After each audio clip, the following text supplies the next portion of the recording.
Pledge allegiance to the flag of the United States of America and to the republic for which it stands, one nation, under God, indivisible, with liberty and justice for all.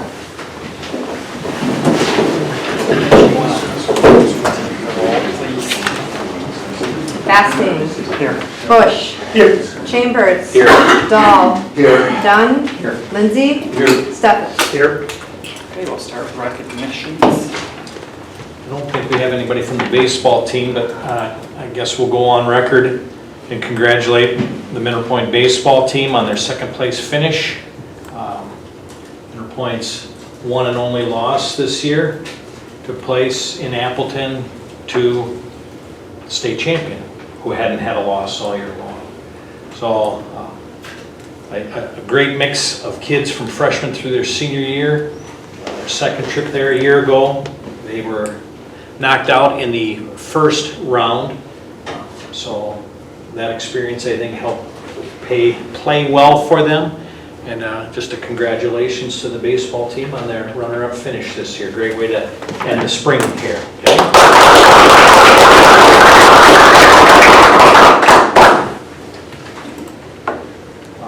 Badger State. We have Cody here in the audience, and we have Annie Wilbanks here in the audience. I think Maggie Schubert might be getting ready for a plane ride tomorrow. Is that tomorrow? No, or? she's playing basketball. Okay, playing basketball. But Cody and Annie, would you like to talk about your experience at Badger Boys and Badger Girls State?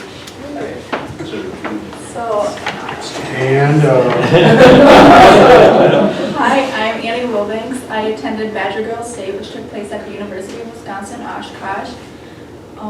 I served on the Wisconsin State School Board alongside the Superintendent of Public Instruction. This lasted about a week, and I received feedback from Tony Evers and Lieutenant Governor, the municipal judge, and other people who gave speeches that day too.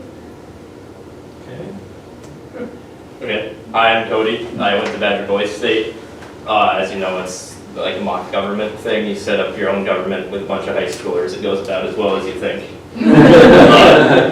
But so I came in with just knowing that, okay, we'll be doing government stuff. And I knew that people would be running for positions, but I myself didn't really think I would be doing much about running. But after constantly being pressured by counselors to at least run for something. At first I tried to get nominated to be my party's nominee for our city mayor. It went to a guy who didn't have much success with other positions, so I guess they were planning on him being mayor from like right off the bat, so he got it. So I decided that, okay, well, looking through everything else, there was a state rep position, so I decided, okay, I'll run for that. And I just had to give a speech later that day, and so I did, and I got elected for that. So throughout the week, when they started doing the meetings, I would show up for our assembly meetings and vote on whatever we would come up with and bring. And the stuff that we actually voted on and got passed would affect the program in years to come. So I actually brought forward an idea for an app for the program, where I thought the paper manuals were kind of like tedious to carry around everywhere. So I thought that if they were to make an app you could put on your phone that would just have all the information on it, that would work out a lot better, and they could update it regularly when they had to. And so that didn't get like passed to be in the Constitution, but it got voted to be carried forward to the actual board of the program. So they'll now consider making an app for the program. So. Nice. All right. Well, congratulations.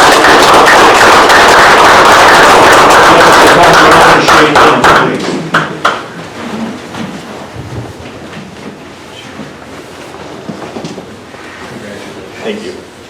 Thanks. Congratulations. Thanks. Thanks.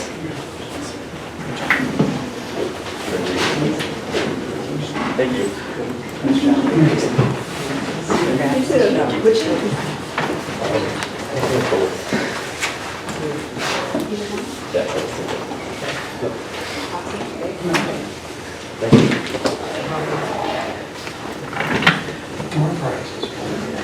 So I'll turn it over to Mr. Robinson making a return trip to the board.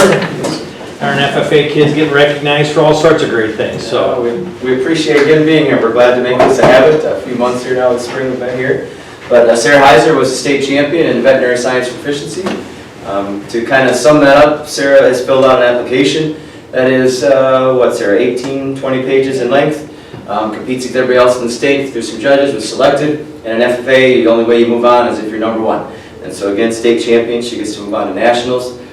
It's based on her, what we call an SAE, Supervised Agriculture Experience. Also, you can look at that as work experience. And she works at Military Ridge Veterinary Service, does a variety of jobs for them. And, so now we hope that in the FFA, we are pretty tight in their competition, so she's got to be top 4 to make it on the stage at nationals.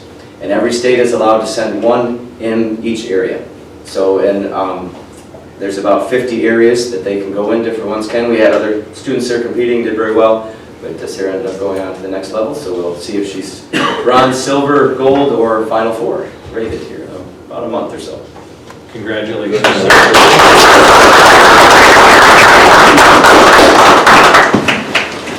I didn't sure you didn't want to say it, did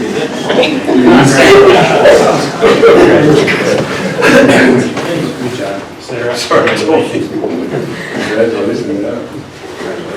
Thanks for having me. Thanks, Mike. Where's Marty? Thank you.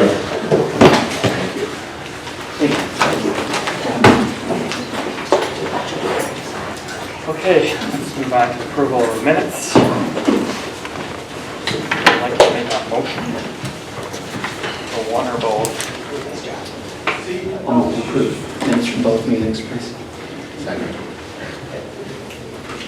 Any comments, questions, or corrections?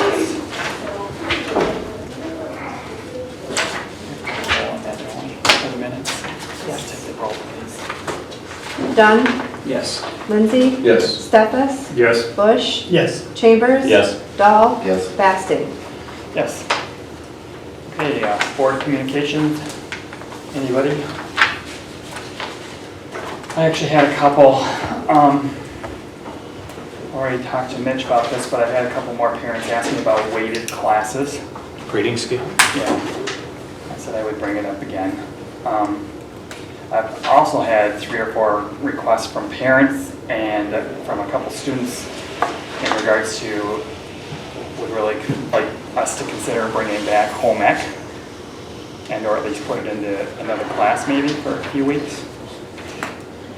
And then I had one parent that called and was concerned about the Chromebooks as to whether or not a third party might be collecting data on our students.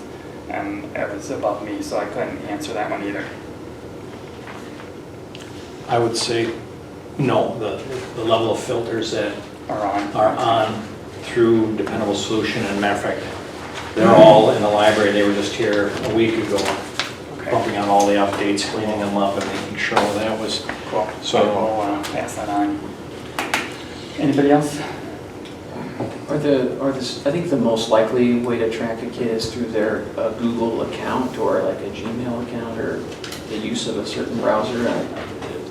Is there orientation through the librarian or through use of the Chromebooks on yes. internet security and use of passwords? Yes.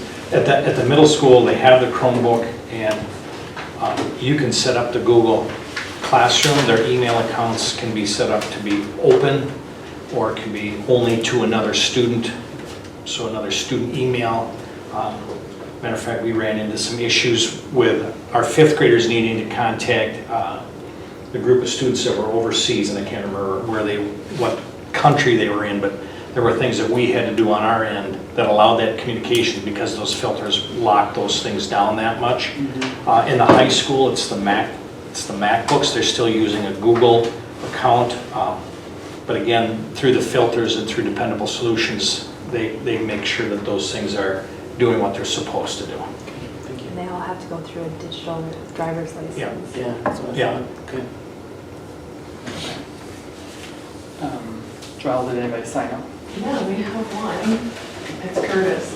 Okay, Curtis, you have the floor. Hi, everyone. So I ran into Andy as I was leaving, just got done supervising the weight room, and she asked if I wanted to come in and introduce myself for those of you that may not know me. So, hi, I'm Curtis Fiedler. I'll be the new special ed teacher in the middle school, and I just wanted to let you guys know how excited I was to be coming back to Mineral Point as a former graduate. So, again, I just wanted to say thank you, and I appreciate the welcome from everyone that I've gotten to talk to throughout the last couple months of being back in Mineral Point. It's exciting. As bittersweet as it was to leave River Valley, that was very good to me. It's exciting to be back home, so I just want to say thank you to you guys. Yeah, welcome. Thanks, Curtis. Thanks, Curtis. Anybody else in the audience? Okay, let's move on to HSR update. Hello. Hi, Tim. So thanks for having us again. It's hard to believe it's already been a month. Summer's flying by. Short little presentation. Just want to share where we're at and where we're going. Everything is falling in place very well. And I just want to share some site planning here. So in front of you is basically the entire site at the elementary school. There's been a lot of conversation about potential properties, about how to maybe do revised drop-off pickup loop. So we did sketch out some options here as well of how that could work, as well as visitor handicap parking on Cawthorn and how that would work. We are showing the main entry in the office to be in the same location. One of the reasons we really like that location is it has great access and both interior to the building and then on the site as well. We believe that is the right location. What that entry is missing right now is really making it a welcoming entry in our opinion. The canopy is pretty low there. The landscaping doesn't do it justice to really welcome you to that space. So we think through some strategic improvements, canopy improvements, landscaping improvements, plaza improvements, as well as just better access, that will become a really great entry. And then also putting some visitor and handicap parking out on Cawthorn. We're trying to pull the traffic off that street as much as possible, but having some designated parking spots there would really help to open it up. Delivery trucks and smaller UPS items like that could definitely be that. Right now, the playground space and really where the drop-off happens right now isn't as organized as it could be. So what we're trying to do is really add some organization to that space. This is really allowed by if we're able to push the playground space out of there. So it becomes single use at that point, where we can have the hardscaping and expanded playground space somewhere else. We're even showing potential fence separating the playground space from this drop-off. What we really try to do in these site circulation conversations is separate the modes of transportation as much as we can, separate the buses, separate the drop-off, and separate the visitors. We're able to achieve that and really have organization. So we're showing a one-way in and then a loop around and then separate parking on the middle of that.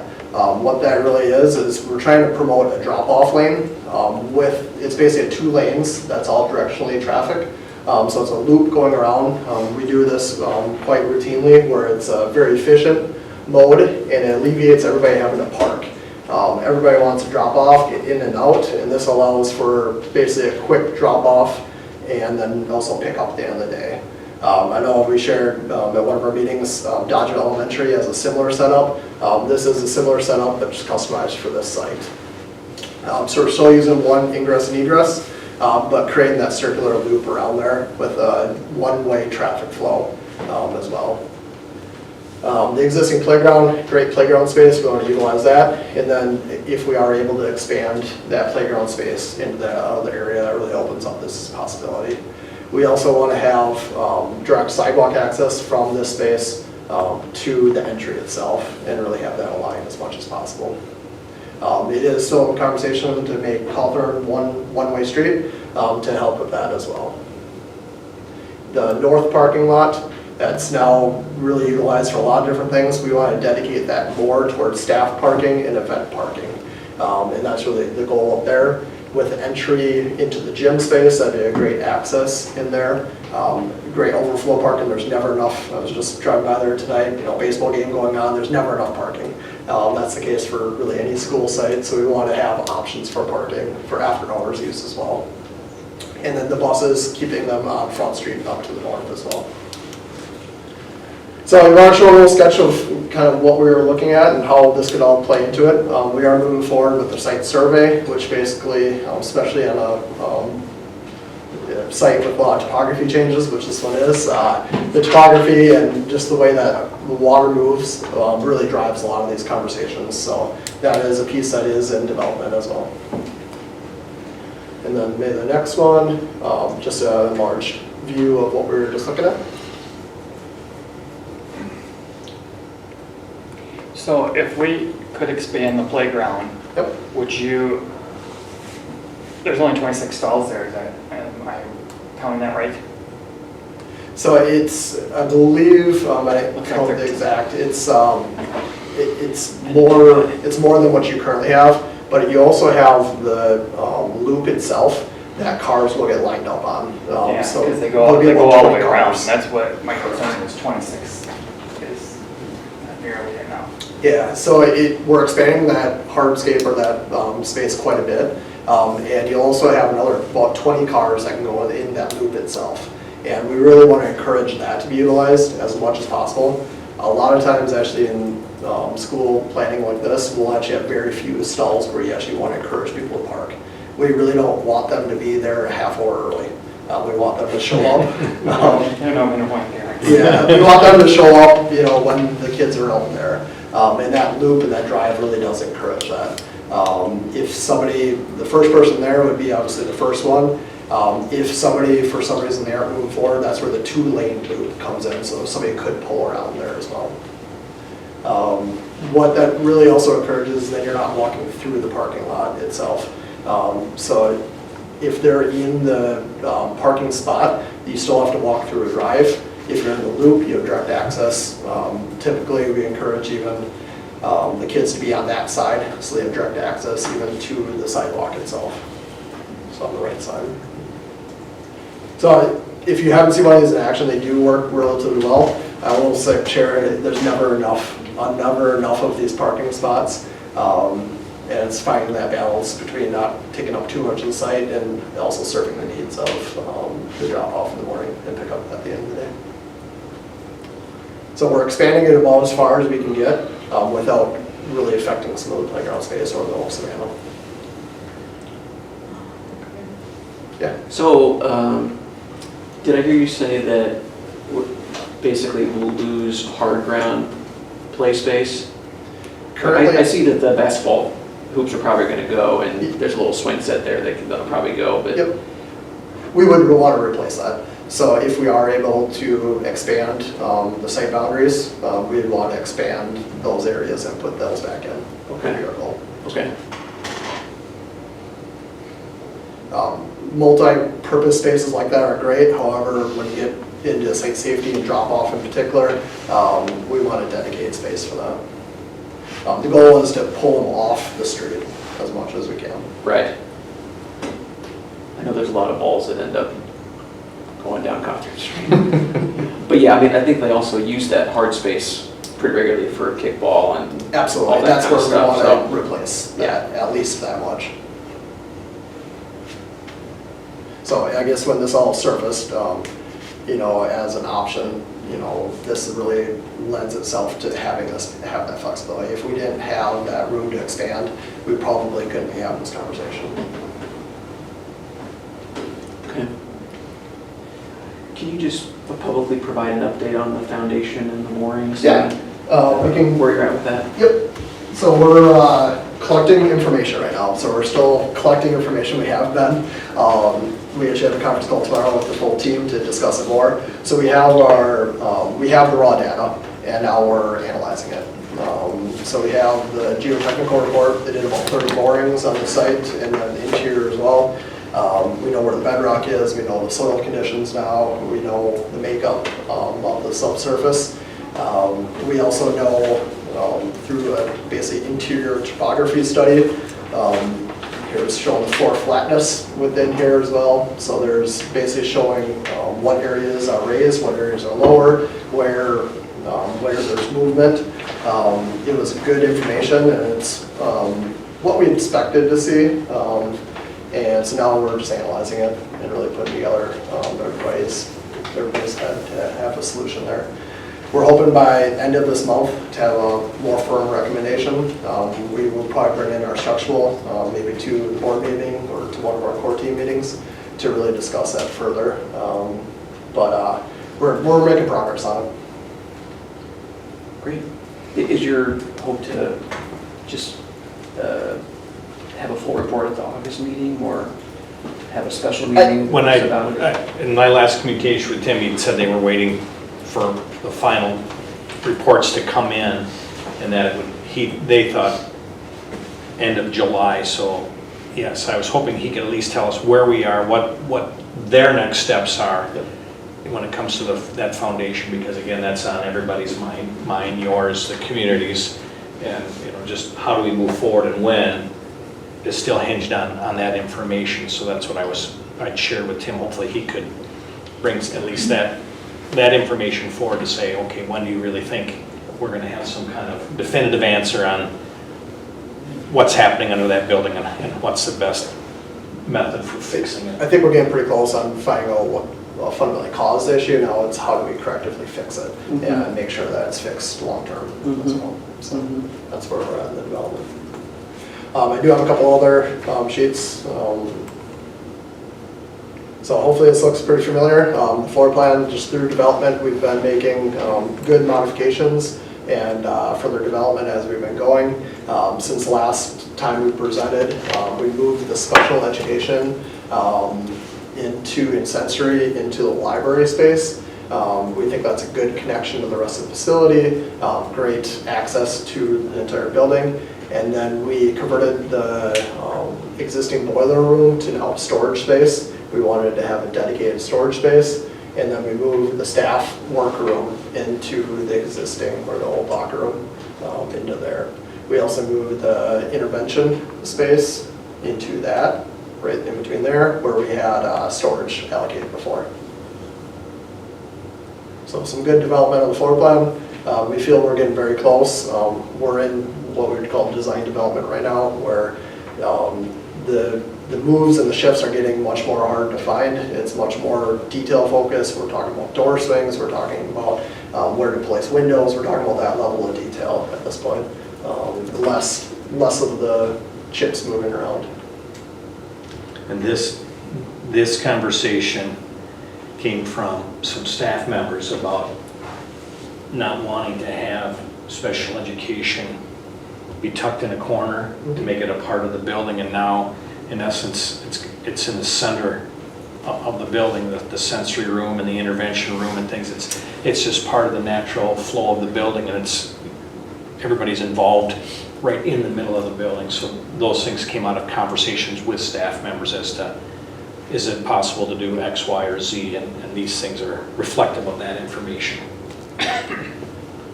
So now that we're getting a floor plan pretty much developed, we're bringing in our full team as well. So our mechanical, electrical, plumbing engineers, you'll be seeing more of them around and really starting to dive into more of the detail now that we have the floor plan developed as well.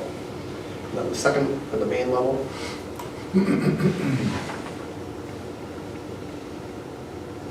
In here, OTPT, so the room, access off the existing cafeteria. Some of those things is in development, but I think it maintains the true intent. One of the other feedback that we all thought was very positive was adding some natural light, some daylighting into the existing cafeteria. So we'd like to, if the budget allows, add some natural light into that space. There's less of a concern now with basketballs and other things in there, so I think adding daylighting, especially on the northern side where we have more diffused light, would be a really nice addition to that space. So what we're doing is we're calling it alternate right now, so on a bid day we can isolate that as an item, and hopefully if the budget's all aligned we can move forward with items like that. And the other possibility that was discussed was even just the set of doors, changing out the doors to put a window in the door itself also, would be a way to add some additional natural light into that space. So those doors have, are at the end of their useful life, so if we're gonna replace them, let's replace them with some doors with glass in them. Another conversation is just enhancing that outdoor plaza, that entry plaza, and how that really comes to be as well. A couple views, these I believe are the same views you saw last time, and then we have a couple other interior views as well. So this is of the Library Media Center, showing the southern clear story window, and the volume of space, and the grand staircase entering from above, and then the walkway connecting. So what we're trying to show here is how the existing rooms really get a lot of daylighting from above, and how this entire area is really going to be lit from above and from outside to really have as much daylighting as we can within the existing classrooms and within all of these spaces. So this bottom right-hand side would be actually kind of coming in from the doors, come off the baseball field side of it, Yep. into that hallway. So a walkway.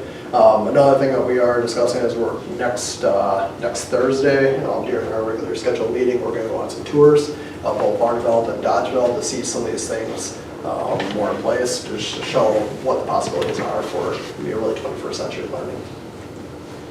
Tim, I hate that I have to ask this question, but when you design the doors and windows on a ground level, how do you address security?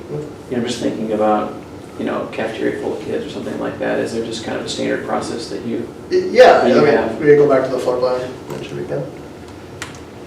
So it really has layers of security. It really starts at the site itself, really having a secure entry and secure perimeter, really recognizing where the main door is a big part of that. Doors in schools are inherent just because basically whenever you're within the facility, you have to be within 200 feet of exit at any given point.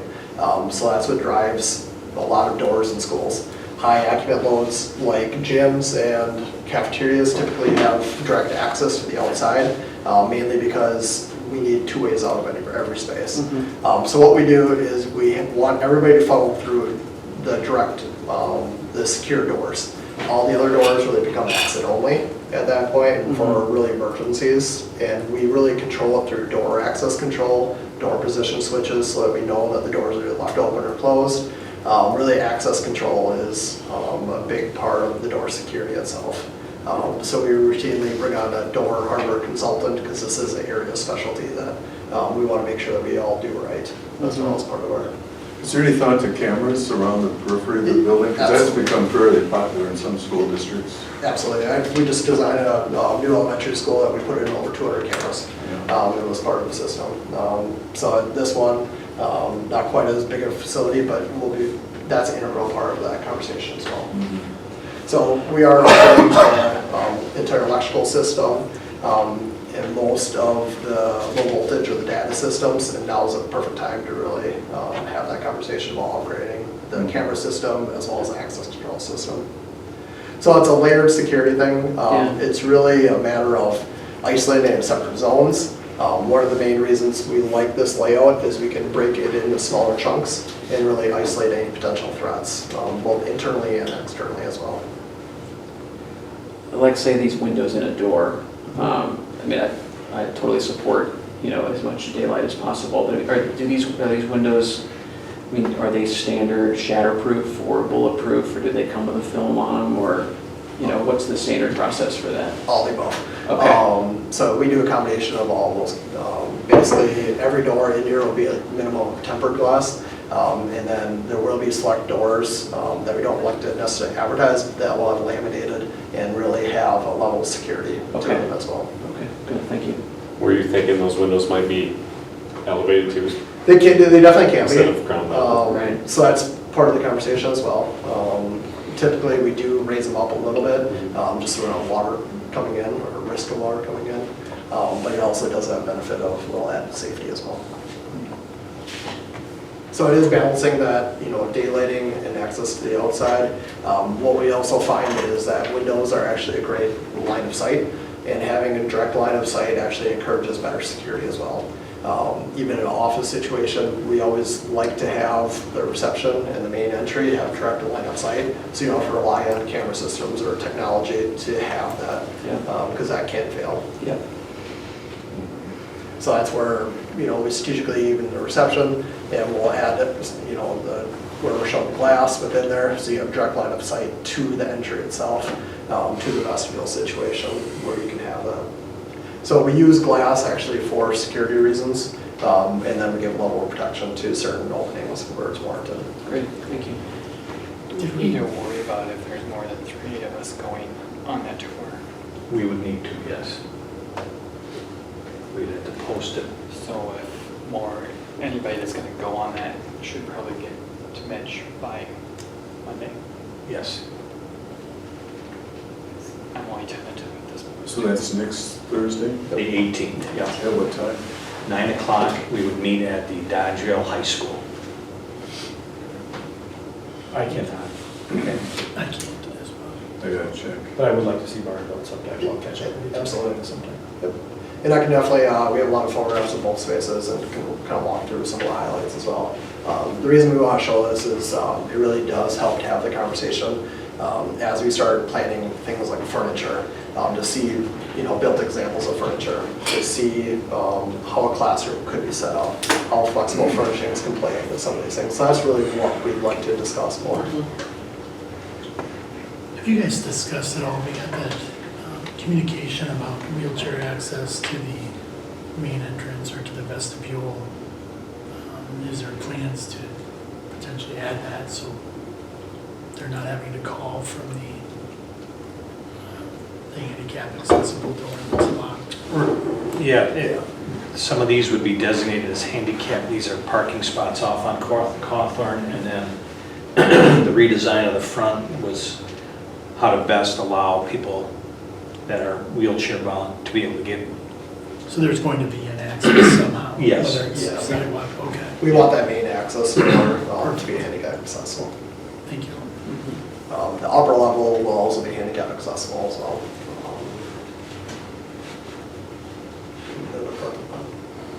And then there will be, we're utilizing the existing elevator to between the 2 floors.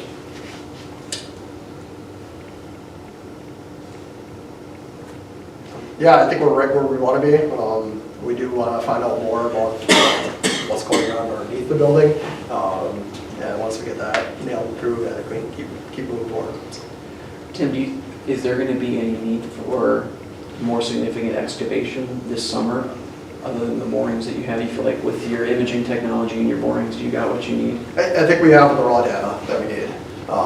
The other thing that was really helpful was talk to people like Roger and those people that have some history with the building and really discuss some of those items. We also found some original, when they built the addition in '91, some information from the soils in that situation. So all of that we're piecing together. So no, I think we have all the information. Anytime we talk about what's below the ground or buried in walls, there is still a level of uncertainty. So that's how we carry a contingency and have those type of conversations as we keep going forward. So we'll have a level of certainty. Will that be 100%? No ifs, ands, or buts? Probably not until it's opened up.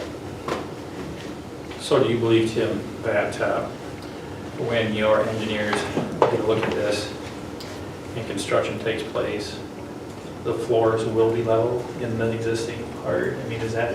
Yeah, they'll be leveled. What we're having conversations about is a full slab removal of the first level, and then one area is topping on top to make it level. So there's different ways of achieving. And the separation in the walls, that'll all be taken care of? As far as acoustic separation? Separation, the cinder block separation. Yep. That'll be taken care of. I mean, we won't mask anything, No. cover anything up. No, Right. the intent is actually open it all up and bring it to the road of it itself. We don't want movement to continue to happen.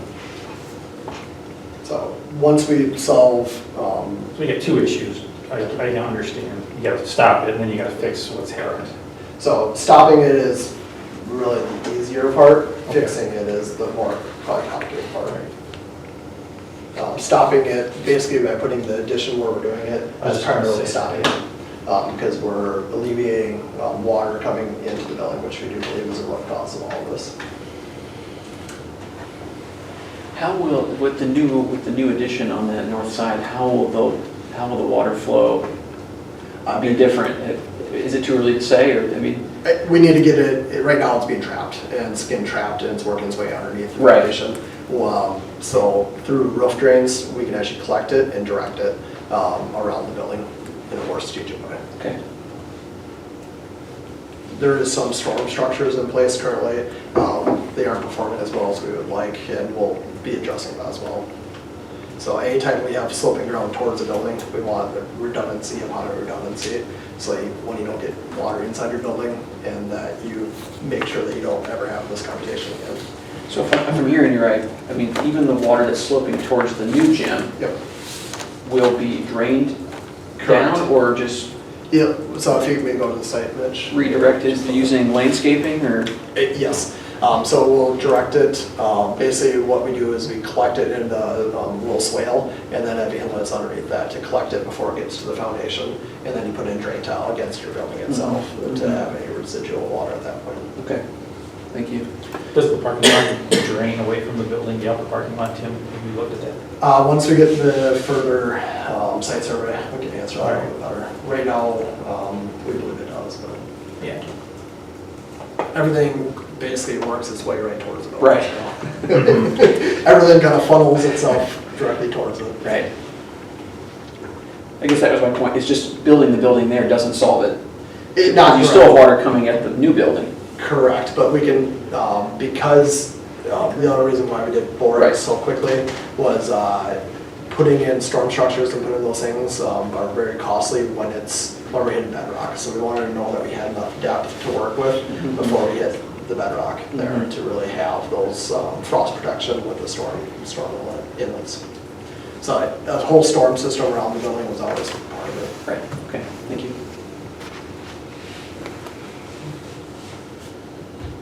Any other questions? Tony, are you gonna try and make that next Thursday? Okay, how about you, Doc? Okay, so you've only got Kate, myself, and Dr. Lindsay. And Yeah, we're I'm all not sure. I tentative gotta at this point, check. I so gotta- we won't have to. Right now, the max would be 3, so we're safe. Okay. Let's move And I on. think there's some staff. Yeah. People that are going as well. All right, well, thank you. Thanks, Tim. Thank you very much. Let's move on to budget update. Okay, I don't have the monthly comparison. The first round of the audit took place, and there's a lot of things still in place, so I wouldn't necessarily have a good report for you to compare June of 19 to June of 18. But what I have, basically, that I handed out to the board members is kind of a comparison of where we are from the 18-19 budget to what we're looking at for the 19-20 budget.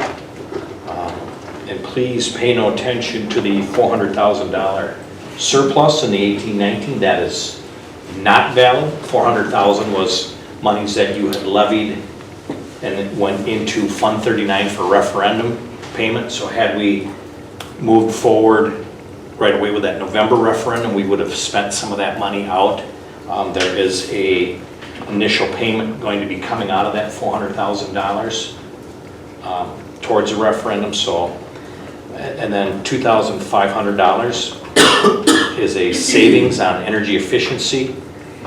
So this is year one of 10 years that we'll be recouping that $2,500 back. So that's why that number is crazy high as it is.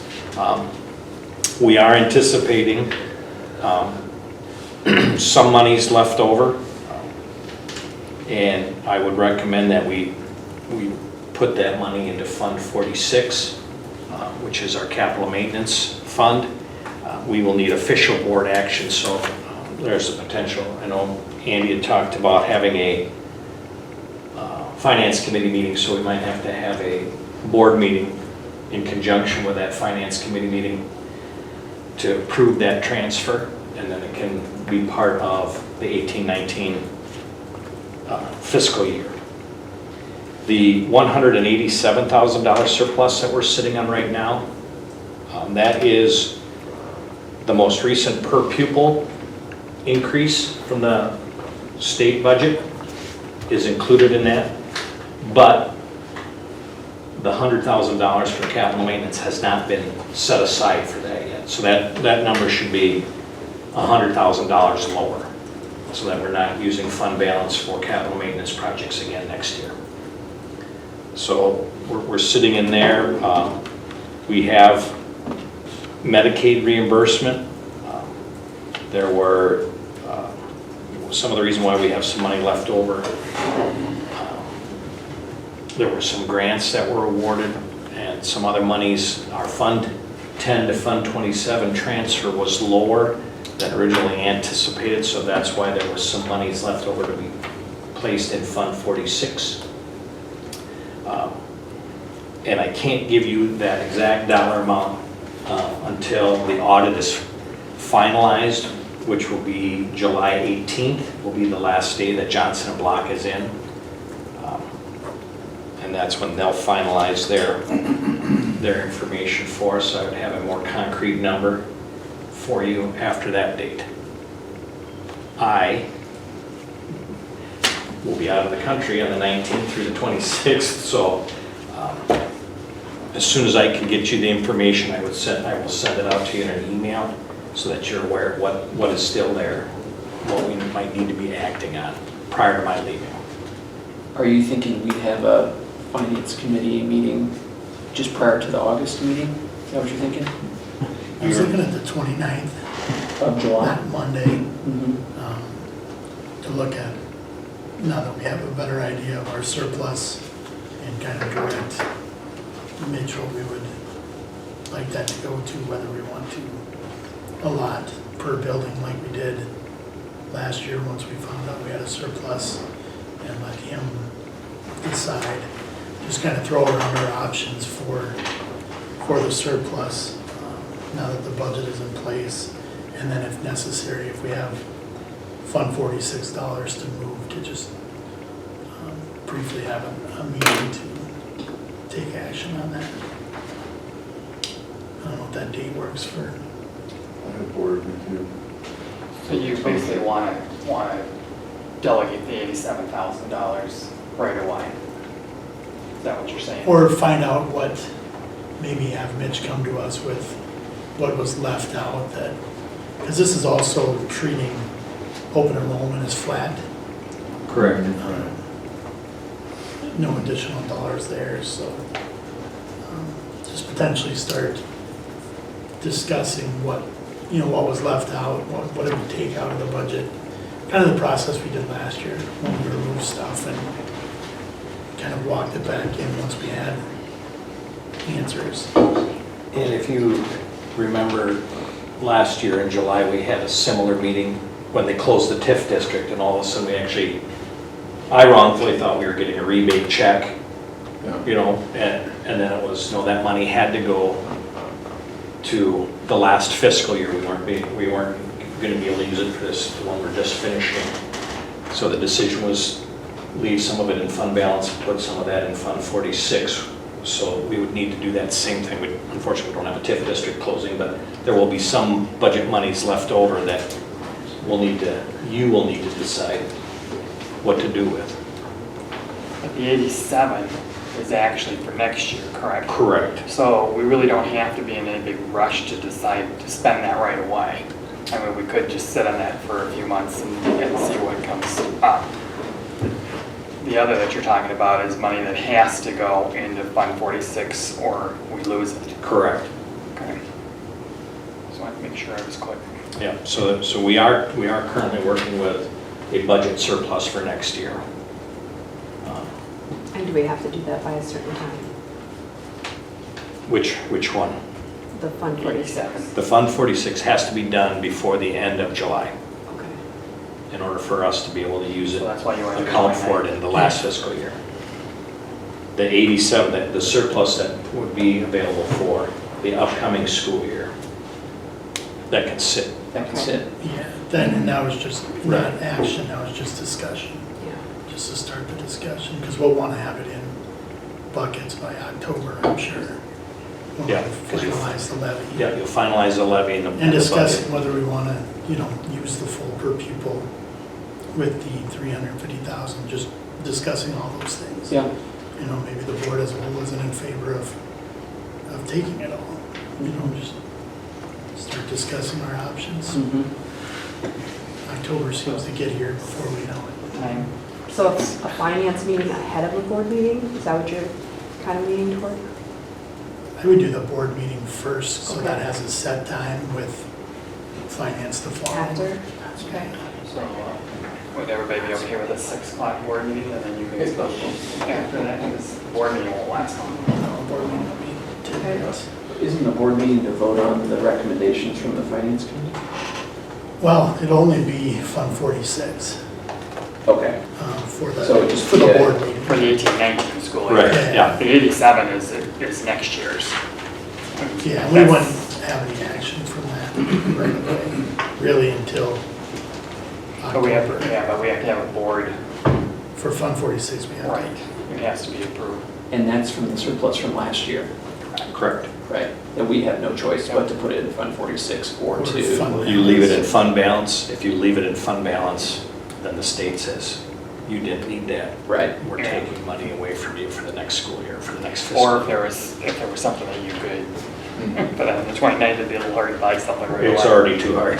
Yeah. Johnson and Block is looking at some, and that's why I can't give you what that dollar amount is now, because Johnson and Block is saying, no, this has to be charged to this year, or that can't be spent on that year, it has to be spent on the next year. Mm. So they're looking at all of those things, and So did we spend something last year that we shouldn't have?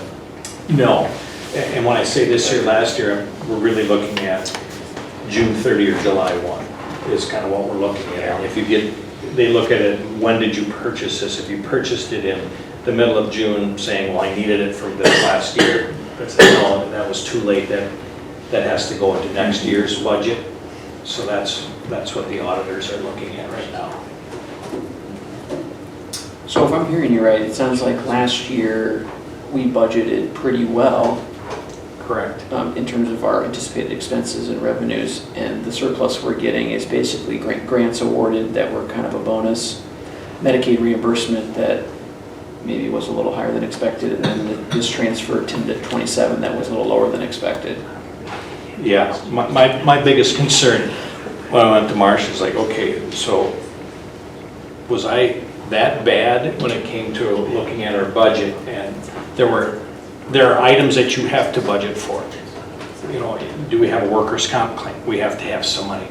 Do you have to have some money set aside for So some insurance contingencies that maybe- deductible? So you budget X amount for that, and if we don't have claims, that money is left over. We need to do something with that money, and it's like, I can't spend it ahead of time, because what happens if there's a catastrophic accident that we have to help pay on a deductible for, something of that nature.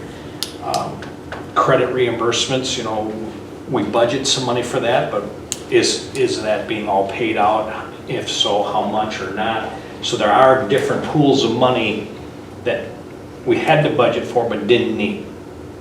And that's what's also creating some of this surplus at the end. But yes, some grant monies where we thought, okay, we're budgeting for this, and we got a grant that covered a portion of that, so we didn't use it all, So it's, I'll say, lots of little, smaller buckets that add up to this final dollar amount. Okay. On the revenue side, Mitch, property taxes, quite an increase there. Does that include that operating referendum? Yes.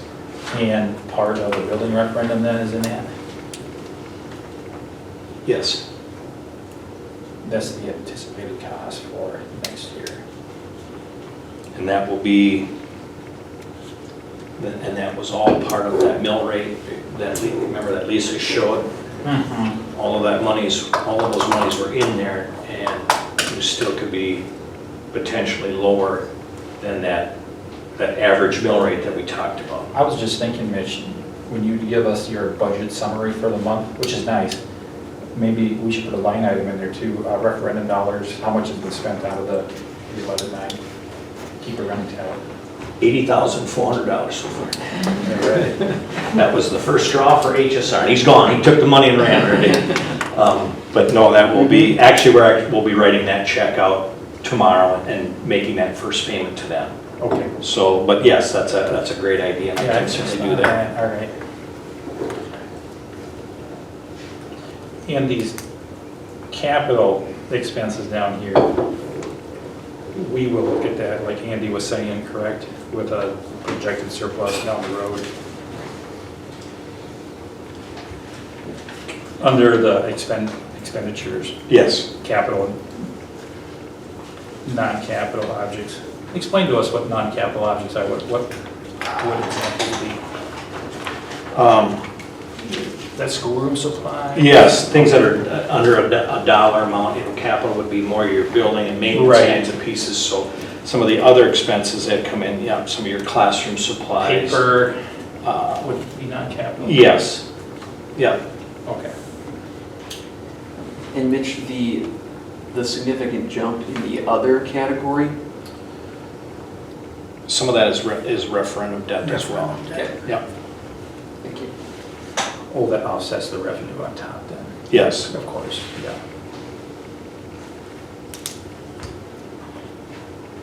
Okay, any other questions? So there is a chance that we will not need to use the 350, all of the 350? Is that kind of what the board's talking about? That is included in this number right now. The 350, The yes. 350 is included in this number right now. So I need to do some additional research. If we have the authority to levy and don't levy, we might not have the ability to go back to that level if need be. So let's say we only needed to use 250,000 this year in the 1920 fiscal year, but in the 2021 fiscal year, if we needed all 350, we may be locked into only the 250. And I just wanted, Doesn't sound right. I just want to double check to make sure that the information that I heard was accurate that way. For years, we were told, 1.2, that was initially, that we had 1.2 every year, but we did not have to actually levy it if we didn't need it. So I think. That's the way I understand it also, For the Jeff. 350, so. It wouldn't hurt to check on it. But I will, Yeah. no, I Definitely. got some calls in to get that verified. Yeah, we've discussed that. And the per pupil increase was 200? That's all right to you too. That I asked them about. They were looking at increasing it $200, but through some line item vetoes, I don't know how that happened, it actually was increased by about another $63.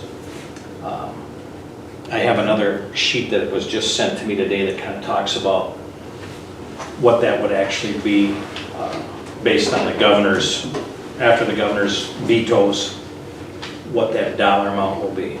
And is that the way it's going to be now for this year? Has it been approved by the governor? Where do we stand? I guess I haven't been following it. I have not heard anything of, really it has to go, there's a potential to override those vetoes.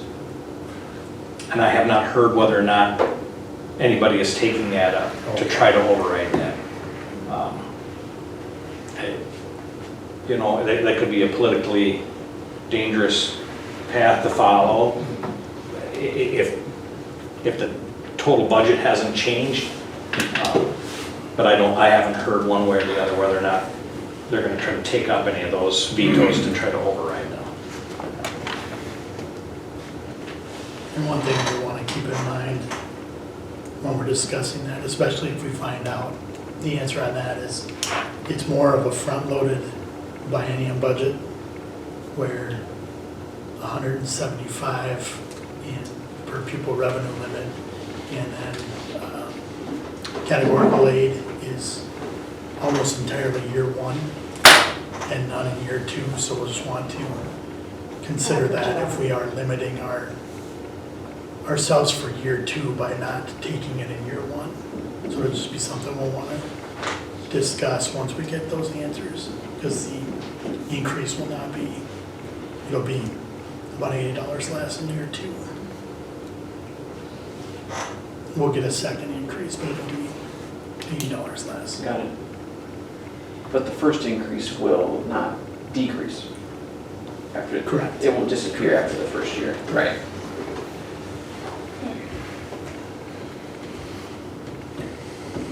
So 6 PM board meeting on the 29th, Followed by followed by a finance committee. Do we have a quorum for that night? I can't make it, so. I should be able to. I should be. Okay. Okay. Okay, Mitch, are you back for that? Yes. options and education. Sure, it'll not be as much fun as the budget. With increasing decreases or something, I swear I heard that. Do you have, I shared with Joelle, I don't know it. Oh, Did you share with you? Was I supposed to share? Oh, sorry, that's fine. I don't know how to do it. Okay. Hold on. There are just 3 things, I think, that I wanted to take care of tonight. We talked about coming back and kind of giving a end of the year wrap up now that we're 3 years into having our options program. Wanted to talk about the charter grant application and where we were at with that, and then kind of talk about some next steps and do some goal setting. So wanted to start first with celebrations, right? Because we're all about being excited about things that are going well in education. We had 5 graduates this year. That takes our 3-year total to 30. So we're really, I think, having a wonderful opportunity to make a real difference for kids. You can go to the next one there. So last year we worked with 28 different students from 9 different school districts. We had Argyle, Benton, Blackhawk, Darlington, Dodgeville, Fenimore, Mineral Point, Pecatonica, and Schultzburg. And we have 7 students returning in the morning and 12 in the afternoon, I believe. So we're starting with 19 this year. So we're continually growing each year with our students that are returning. It was also interesting this year that we only had 5 students who were eligible for graduation in terms of their age. The first 2 years we had 13, so we're really starting to see a shift of finding students who need something different before they get to that last junior, senior year. So that's been kind of an encouraging trend, I think, to be able to intervene quickly and have students set up for success a little bit better. Another thing that we did is we had 3 students from OIE this year who earned together 24 credits through Southwest Tech. We did that both through the college program and then the transcripted credit option that they offered with their math class. So that will be an area that I would really like to see continue to grow. I've had some good conversations with Dr. Wood at Southwest Tech about how we can continue to try to make things accessible for students. Ideally, I'd really like to see all kids finish with some kind of higher education started, a really solid transition plan, and some kind of work experience that they've had so that they're leaving our doors with that sort of setup for them. The charter school grant update, I emailed everybody about that in early June, but I just wanted to go back a little bit on the background because I know we've had people come in at different points in the board process. So we applied for the first round in 2017, 2018, and based on those scores, we really narrowly missed getting that grant opportunity, and so we took time in the summer to decide whether or not we wanted to throw our hat in the ring, and we decided to reapply. I led that request, and we hired Dixie to help coordinate that lengthy application. I'm sure you all poured over all 25 pages that were in the email that I sent, but it really did have a lot of kind of extensive planning and thought that had to be given to every aspect of what would be an independent school. So we overhauled the application. We added extra details that were needed and we resubmitted it in February of 2019. So we had kind of 6 months to work through that. And then in early June, we received the information that we did not get the grant. So I did spend some time kind of sifting through some of that. Can you click to the next one for me? Thank you. And I wanted to sort of reflect on why it was we wanted to apply to be a charter grant. As a charter, we believe that the autonomy would create a more cohesive experience for students. Right now, we have students who come to us from all of those districts, and while we continue to offer that, we also have students who are finding us, and we thought that if we had kind of our own entity, that would kind of help to create this experience for all kids as an OIE student. The second one, as a charter, students and parents would have been able to choose OIE to meet their needs. Right now, students have to kind of get school consent and placement as a part of attendance at the OIE because we're just a program. And then the third one, again, each year we're finding a handful of students who really don't have home districts. We've got a number of students in that 17, probably to 18, 19-year-old range who aren't living at home, who are kind of moving around frequently and don't have school districts to land in. And so we felt like that would give us an opportunity to really help serve some of those students. So that was what brought us there. We got the feedback and I kind of took a look at some of that.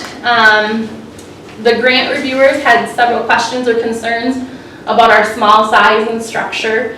Contracted students and staffing, we got some feedback about it's really hard to find people to be contractors, even though that's really kind of how we've been running the program for 3 years. So I think it's kind of hard because I think in our part of the state, we probably do things very differently than they do in other parts of the state. And so I think some of the ways that we would have approached it were probably just not very comfortable with other people. It was reviewed by 3 raters, and I feel like there was some inconsistency in what the raters were looking for. We had a score of 17 out of 50, a 31 out of 50, and a 35 out of 50. A 35 out of 50 would have given us the funding. So I'm glad that we didn't have like all 15s out of 50. That would have showed that we really didn't do a great job. So one person felt like we were right where we needed to be. You know, that 31 is relatively close. The 17, I was sort of wondering if he had all the pages in the application or what was going on, but anyway. Do all 3 of them have to agree to get it? They don't, so we just have to have the 35 average. The other thing is we are a smaller district. I would imagine that there's a lot of other districts that probably had very large teams working on it, had a lot of people in leadership already identified. So much of what we were writing for was really to have that opportunity to have that year to develop that. And so I just think we weren't as developed as other people. Though theoretically, if you're applying for a grant for development, you shouldn't have to be that developed, but I think that was just kind of where we were at. Some raters felt like too much governance would be exerted from Mineral Point, the school district, and others felt that we would need more collaboration and additional staffing. So it seemed like nearly every feedback that we had, the opposite perspective was taken by a different rater. So for next steps, at this time, I don't recommend that we continue to apply for the Charter grant. I really appreciate the support and the opportunity we've had to look at it, but I think all of the goals that we had originally for the charter can continue to be met with our current program. In addition to time of filling this out, is there a cost to apply? No, just whatever it takes to hire the Time-wise, staff yeah. to do that. Yeah. So, and I don't feel like we got really great feedback about what it would take. I feel like this is the second year. I mean, I was okay after the first one, persevering and giving it another shot, but I don't know that that's the direction that we need to go in. So this is where I'd like to see the program go this year. I'd like to develop, and I'm just going to call it an advisory group for lack of better words, kind of maybe similar to the FFA alumni or something, but a group of community members, employers, agencies who work with and support the students in the program. I'd like to develop in writing a mission and vision with all the stakeholders. So people from the school district, the contract schools, the advisory group, and students and parents. We live our mission and vision every day, but we haven't yet articulated it. And to be fair, I think we needed a little bit of time to see how the program grew. But I think for everybody involved, that'll be a really important thing to try to get done. I'd like to have more people in to visit, staff and members of the public. The retired teachers of Iowa County came and visited one day this summer after their meeting. They've been very supportive. And it was just really interesting, I guess, to hear their perspective and what they liked and how excited they were about the space. And then I want to continue to enhance our community partnerships, working with employers, agencies, so with agencies I mean social services, Department of Vocational Rehabilitation, WIOA, all of the different people who can support our students, and then other resources that we might come up with. So that's the direction I'll be heading in. Next year is working on that. For some long-range planning, I'd like to assess the program that we have now using the exemplary practices for alternative education, and I included the link there, but basically they break down alternative ed into 15 different categories, and it ranges from everything to mission and vision, guidance counselors, use of technology, employment transition, kind of all of those things that we've very naturally been talking about. But I think kind of using this rubric to sort of assess where we're at and to know where we need to grow and continue will be helpful to kind of have that data as we go on. And then I always get asked, what can we do? And I thought, I'm really gonna think about this. I'm gonna throw out some challenges for these guys. Some ways that you can support options in education. The first time is set up a time to come out and see us. Maybe come at a time where you can sit and visit with some students and ask them about their experience at Options. They're very willing to talk about kind of how they came to Options, what it means to them. And it's nice just to kind of hang out, I guess, and see things from their perspective. I came to you guys about 6 months ago and said that I'd come back this summer and that we maybe needed to talk about where we want the program to go, what we see for growth, where we would want staffing numbers to be if we had X number of students, maybe expanding some curriculum opportunities, just talking about where we want to see this program go. We're very good at what we do, but I do think there's some opportunity in project-based learning and community instruction and some other things that could come along as well. Ask questions whenever you have them, or if somebody asks you a question. The program that we started with, I think, has really morphed in the last few years since Monroe Point has had it, and I think it's something that just has to be seen and experienced to try to understand it. And then I think, you know, in the community and really wherever you go, we really have this unique opportunity to have this program in a very small school district. We are working with other districts. We're really pretty unique, and I think that's something that we should continue to make sure that everybody knows and tout a little bit.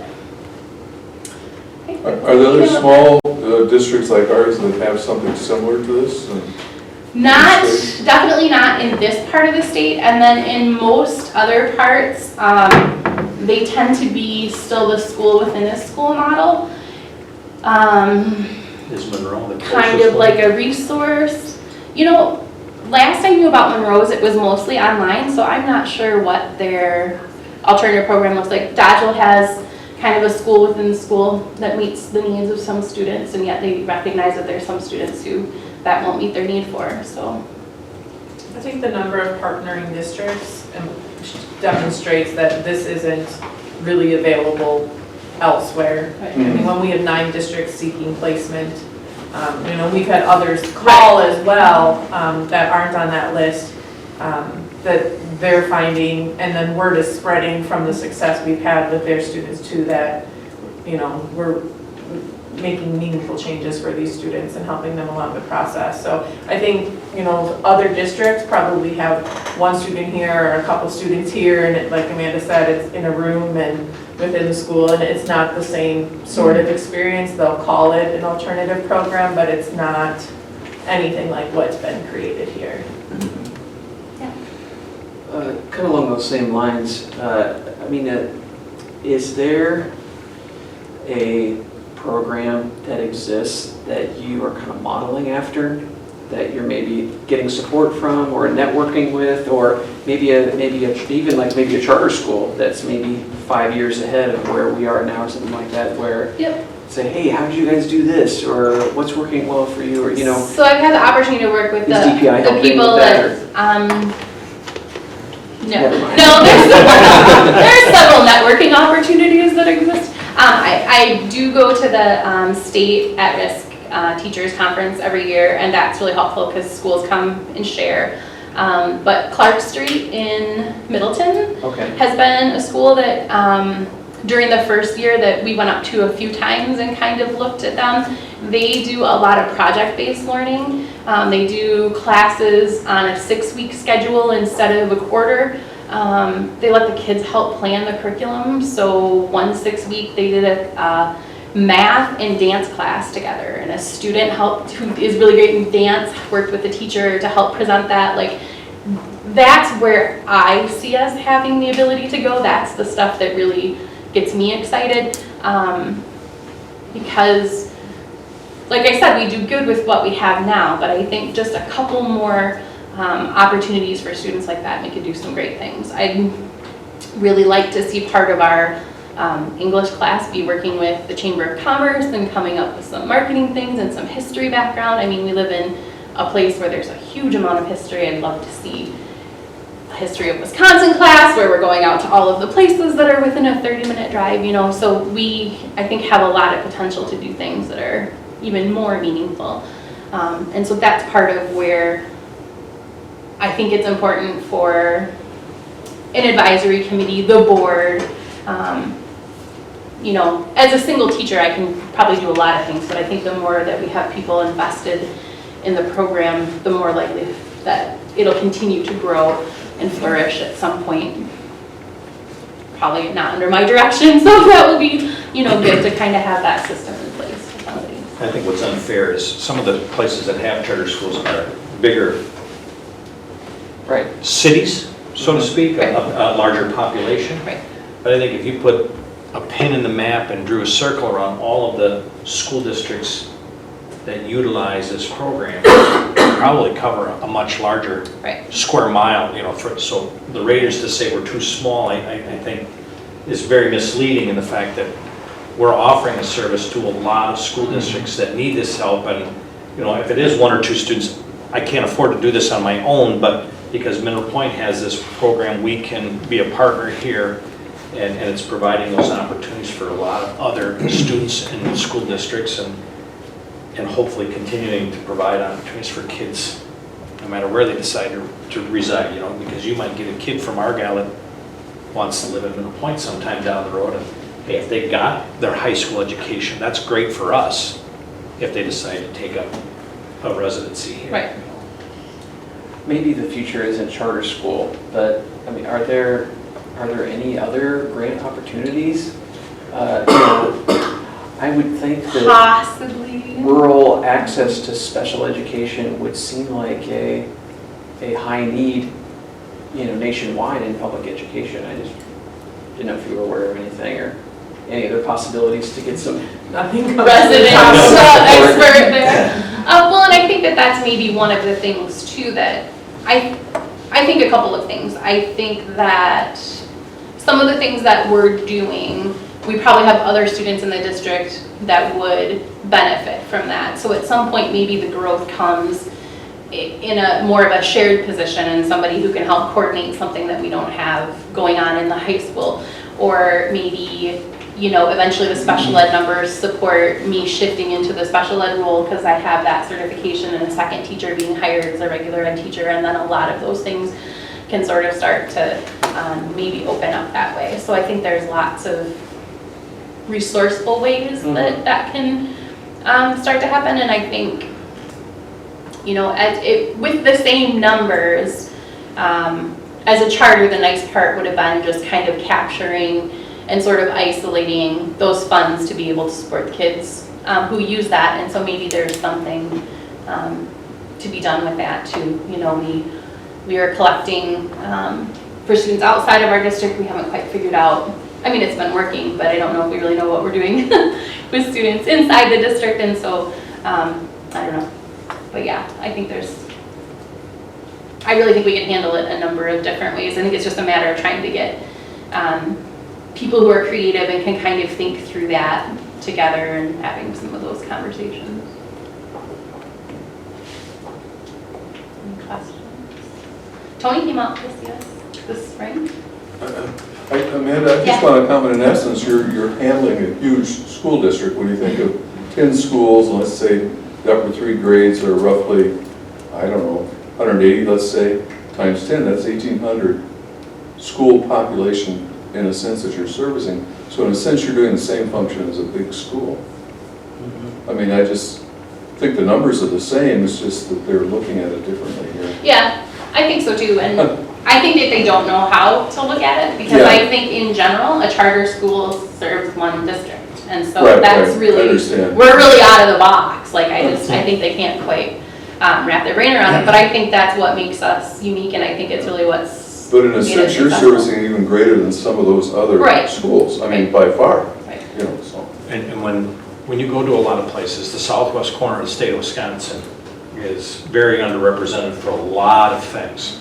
And this helps address a need in this part of the state, and yet fails to get recognized as something that's very valuable for communities, school districts, taxpayers from this portion of Wisconsin.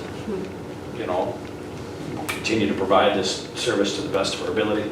We had a couple of students earn scholarships, some in the building and some had options for some of those start college now classes. So I mean, kids are having wonderful opportunities that obviously some of these people don't understand, and that are looking at this piece of paper and, you know, yeah, I kind of look at a 17 and a 35 and say, how can you think we're twice as good as the person sitting across the table from you reading the same application with the same information?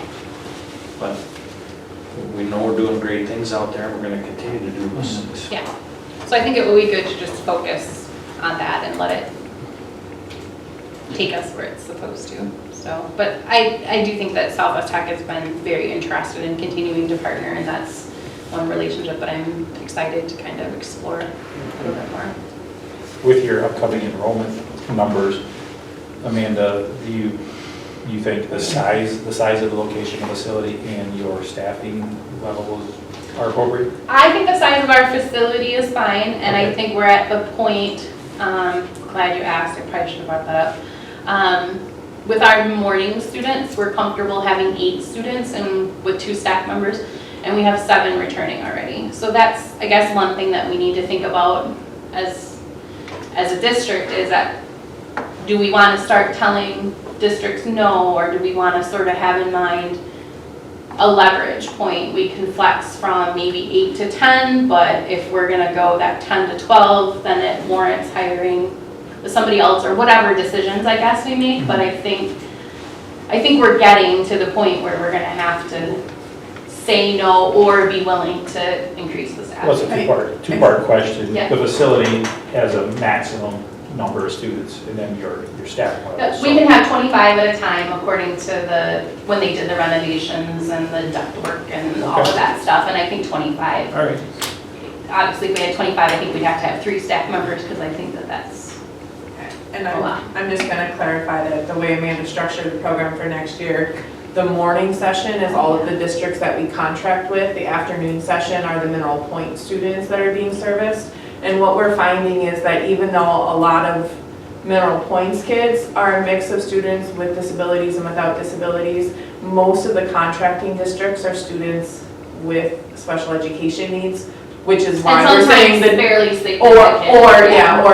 or fairly, I mean, you know, these are districts who are looking to spend a significant amount of money to find a place to better support the student. So, you know, they tend to be, that's why we said 8 is they're kind of a higher needs population and need some more direct service and support than kind of the mix of students that we pull from the high school itself here, so. Thank you for clarifying that. So there's a kind of a differentiation between the morning and the afternoon. The afternoon numbers, she's a little more comfortable having a little higher numbers. How many contracted students would be needed to make a new staff hire budget neutral? 4 for a support staff and probably 8 for a teacher. And I would say 4 for a full-time support staff. Yes. Okay. So I mean, if you were, you know, if we were looking at like just a morning support staff, Right. 2. And that's why you say if we went from 8 to 12, Yeah. you would come back asking for at a minimum of full-time support staff to help with that. Did you have a number for a teacher, did you say? 8 It would be an instructional assistant, yeah. Okay. And I think we would, I guess in my mind, if we make the move to hire another teacher at some point, I want the program to start to look different. So right now we have a lot of students working independently, we're checking in, we're monitoring, we're kind of coaching. I would want to see more instruction, not necessarily in the traditional sense, but I want to see more project-based learning. I want to see kids out in the community more. I want to see us being able to take advantage of those smaller numbers to be able to work on some of those things that right now we do the best we can, but it's probably not I think we could serve them better. I think the other thing that Amanda and I have discussed too, and it could be something like if she puts this advisory group together, is we've had several districts reach out for middle school age students, And that's. which don't really mesh well with a lot of the others that, you know, they have different needs and different services and require different levels of teaching and instructional support. So that could be potentially someplace that we said we could grow and make a middle school specific program if they would need a teacher. And we do have, in that location, which is nice, we will have a separate restroom facility that could be used as secondary entrance to the building that could be used for middle school. So while we might go over and use the kitchen space, a lot of sort of that regular instruction could be in a separate setting for kids. I like the idea of an advisory group. And how would you select that group? Would it be from neighboring towns? Yeah, I think we have some School districts. good connections from other school districts, and I would definitely ask them to be on. I would be okay with with more people from Mineral Point, because I think that that's, you know, sort of natural. And I think in the beginning, I would just see who has a genuine interest in helping to see where things can go. And at that point, I would just maybe ask that group to figure out, is 6 people too many? Is 4 not enough? And just kind of figure that out from there. But since it's just an advisory group, I don't think we'd have to do anything. You know, determine X number of spots representing whatever geographical area and that kind of stuff. So I think to start, I would just be like, who wants to come talk about it for a little while? So are you going to start that before this summer, next year? Yeah, I'm hoping to get some people together either late this summer or in the fall and just have them kind of come out and sort of understand what we're doing and then help address maybe what some of the needs and opportunities for expansion are. Would she Anybody's need board interested? approval to do that? I don't think she would. For the advisory Yeah. committee? No. I don't know who's been out there, but it's a great space. I mean, I look at the outside of the building, and I'm like, right, and then I went in, and it's like, It's on my list. it's just beautiful. I mean, I was like jealous, because we didn't have that, I didn't have that where I teach. But it was just really, really amazing, and the kids were doing their thing, you know, and getting help, and it was just really a nice atmosphere in there. Credit to Amanda. Yeah, I think that goes without saying that the quality of the program They were doing some more. is because of our instructor. In that back room or. Yep, we got some painting done this summer, and there's some other renovation things going on. Thank you, Larry. I heard it, I appreciate it. So, yep, let me know if you need anything or if you just want to come out this summer. I had Matt come out before the end of the school year and we kind of talked. I was just going to say our goal in having the Mineral Point students in the afternoon is that we can kind of have a more consistent schedule for them. They can do some of their electives in the morning and their core classes with us in the afternoon for most of them, but also so that Renee and I can hopefully come back with them so that during homecoming and maybe some other times that we're sort of taking that opportunity to kind of push in a little bit and to try to become more a part of the school climate so that things aren't so maybe mysterious or uncomfortable or whatever those kinds of things are. So we're trying to do our best to move in that direction. And you do have one full-time staff member out there with you? Yep, Right. Renee Douglas. She's phenomenal. And she likes to be organized. So that's everybody should have a Renee. So, all right, let me know if you need anything. Thank you. Okay, let's move on to items for action. Purchases.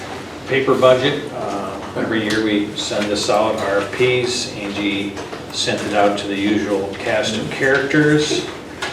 And the recommendation is that we use O'Brien Agency. And then a little bit of good news, they had called you wondering what had happened, were they not in the process anymore, and then relayed information that their price per paper dropped from their original bid.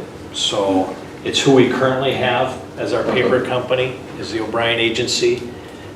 And we would recommend going back and using them again for this next school year. I'd like to make a motion. I make a motion that we approve O'Brien Agency. About 8,800. No, No, it was $9,000 some odd dollars. Good question. I'm curious about the note, Here it is, $9,050. the advisement against recycled Up paper. there, I don't see it on that. it doesn't Third go line. through the Oh, I see they machines changed as it well. because they- And it wasn't what I asked for to begin with. I asked for the Boise paper that we use. Okay. And so it wasn't comparing apples to apples Okay. with the other Oh, this is bid something items. different. Okay. So it was more just a practical use Yeah. kind of reason that that it doesn't fit with the equipment very well. Correct. It doesn't go through the copiers and or printers, and if you're throwing away more because it's jamming, Right. I don't know that we would save anything in the long Replacing run. equipment parts. Yeah, absolutely. And Gordon Flesh advised against that as well. Right. The equipment people. Yes, yes. That's just for the white paper, the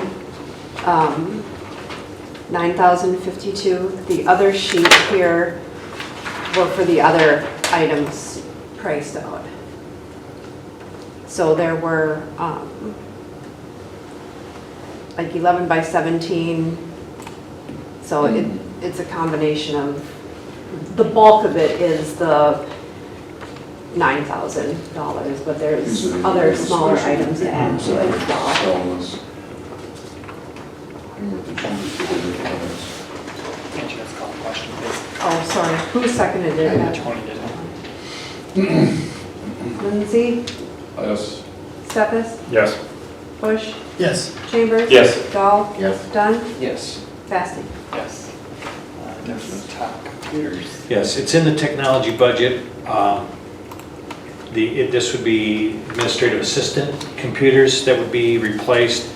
We have a bid for 10 machines, and it's basically just the CPU for each one of those workstations. It's not a new monitor, new keyboard, new things. It is in the budget, in the technology budget. We have it there. I just want to bring it to your attention for approval since it's over the $5,000 limit. Somebody like to make a motion? Even though technically it's, and it's 800 per item. Right. I'll move to approve. Thank you. I'll second. Any other comments or questions? Question, please. Dunn? Yes. Lindsay? Yes. Stefas? I do got a quick question. The information in the old ones, is it, you send them in to get wiped or they destroyed somehow? Dependable takes care of those kinds of things for us, like the hard drives and things, yeah. All right. Yeah, so when it's time to be recycled, they make sure everything is wiped off of those machines. Yes, Andy. Bush? Yes. Chambers? Yes. Dahl? Yes. Basting? Yes. Okay, moving to approval of handbooks. Matt was unavailable to be here tonight. Asked if there were any changes to the elementary handbook, and the answer is no, other than a date or a name that needed to be updated. So there is no change to the elementary parent-student handbook. And I don't know if you want to go through each one of these individually and approve them, if you want to look at batches or do them as a whole. You want to make that a motion? Except we're going to table the employee handbook. Do the motion to that factor, can I? Make a motion to very well. We're tabling the employee handbook. Just the employee handbook So I, only. so moved. Oh, So you can make that part of your motion, please. Oh. We'll do Well, approve. okay, I move that we approve the handbooks and table the employee handbook. With suggested edits. Edit? There's a couple of them that you could just be added that aren't little changes.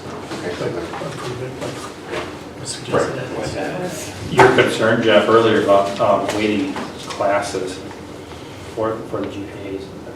Is there any reason to look at that? I mean, Weighted classes, because because almost all other districts do it, but we don't. And I agree with you. I think it actually- It might actually help determine number 1 and 2 a Mhm. lot easier than what it is at this point. Did we get a second on your motion? Yeah. I'll second. Okay. Thank you. And that is part of the handbook, the student handbook, right, Mitch? That's, Well, we wouldn't be able to do it this year anyway. right, I mean, but we'd have to start with incoming freshman class at some point, if that's what we wanted to do. Correct. Yeah, the GPA, yep. The GPA and all those things are part of the student handbook. So anytime anything was changed would be something that you would have to phase in over time. Do you have a recommendation on that, Mitch, at this point? I've had conversations around a weighted grading scale, and we've kicked that idea around before. One of the reasons we went away from the 4.33, that A+, is because colleges and universities only accept things based on a 4.0. So even if we had, some schools give, for an AP class, give a 5.0 if you get an A. So we can go through all of that. As Jeff said, it might help determine valedictorian. But when we report that GPA out to schools, everything is converted back to a 4.0, so all of those things drop off as far as a college or university is concerned at that point in time. I know this current year when we had the 5 students, I believe all 5 of them had taken at least one AP class. So they all ended up with a 4.0 anyways after 7 semesters. Is AP classes part of the tiebreaker?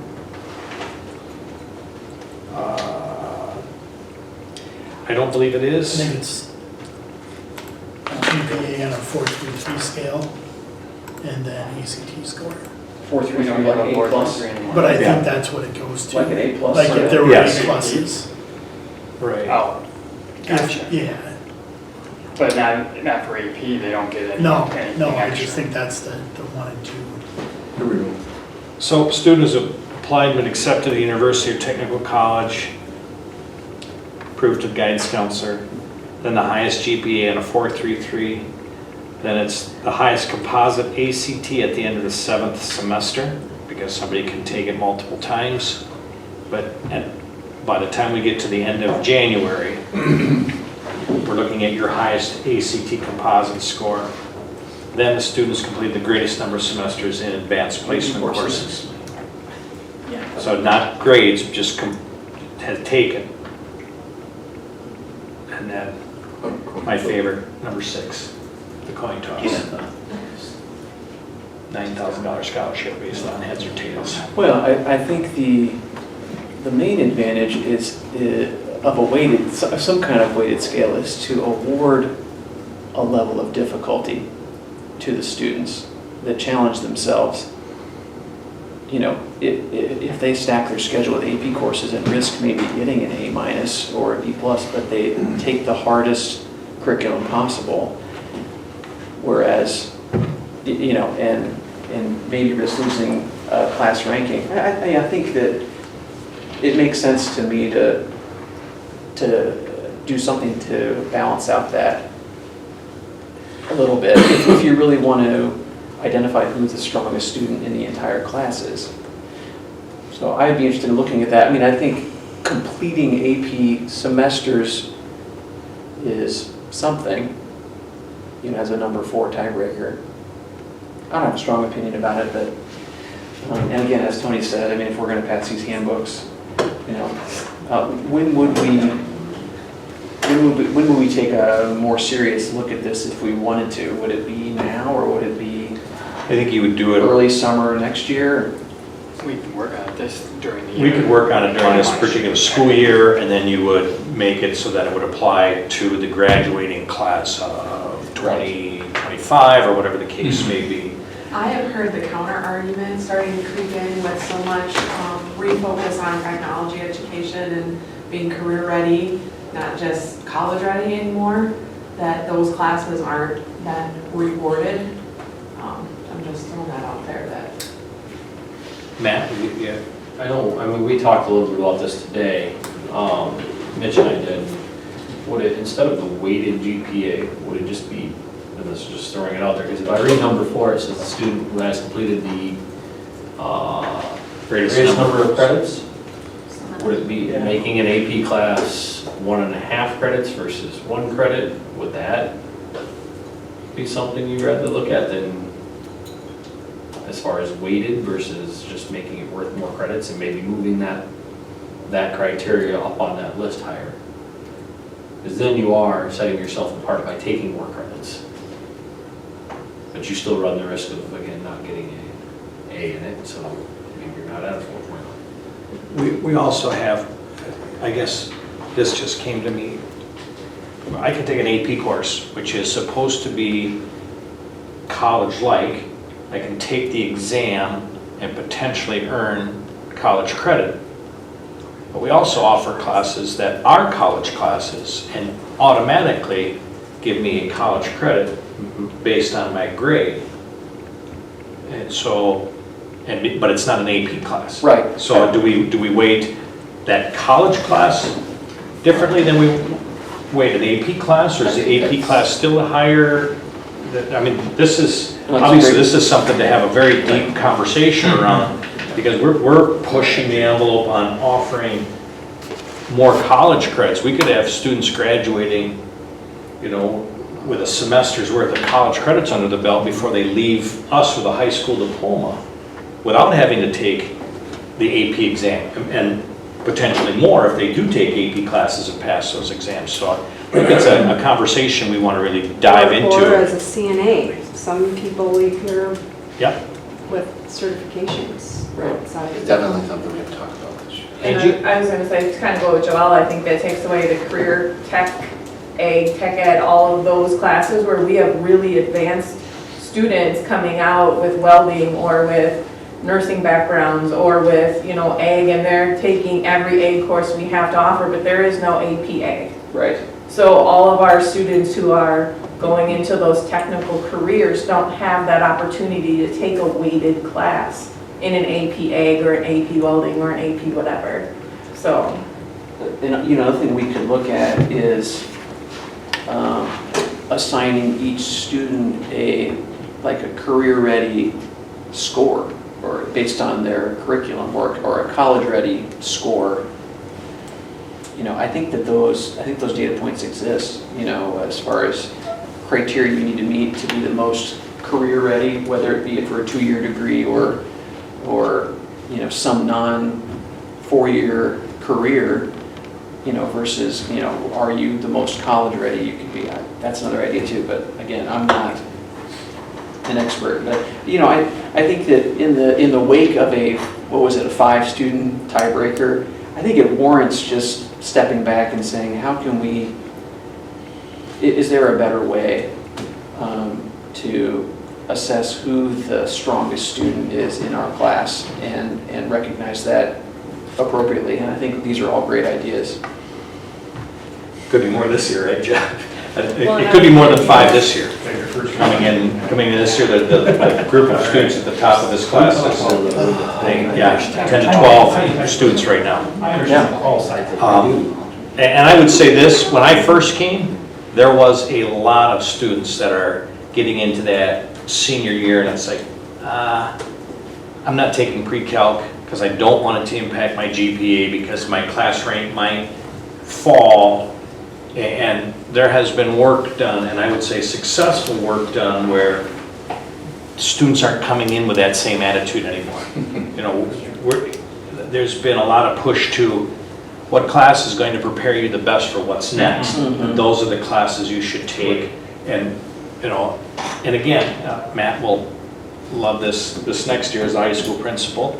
It's getting better. It's less and less each year, but usually after the first pre-calc test, there's usually a lineup of kids at the door. I want out of pre-calc, and the answer is always no. The first test is always the hardest. You will be fine, your grades will respond and get to where you want them to be, but you're being challenged in something that is going to be better for you in the long run. And we want you to stay in that class. And probably 99% of the kids we're able to convince stay in the class, and they do.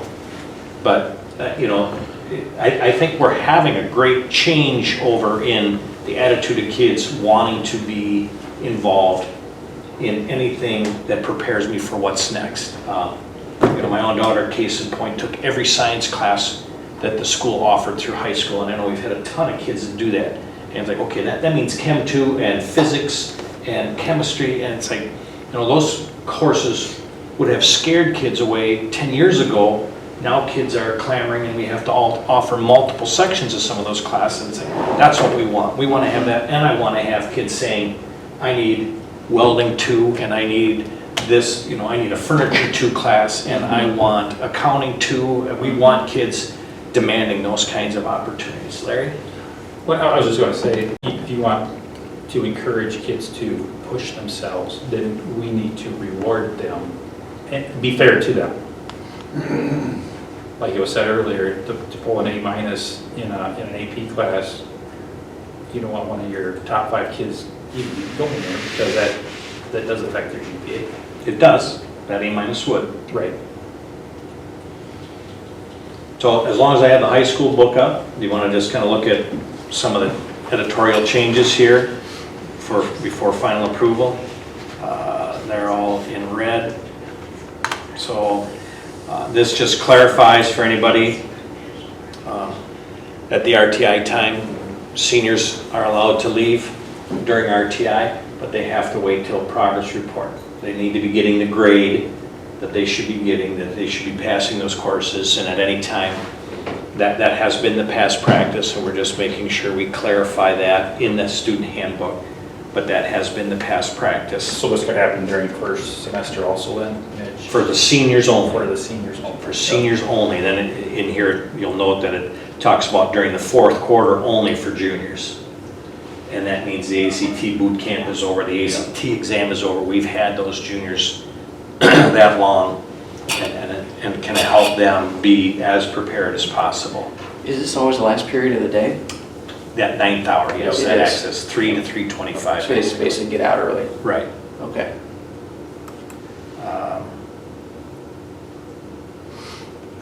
Again, another clarification here. Students are to schedule at least 6.5 credits per year. So that would mean 7 classes one semester and 6 the other.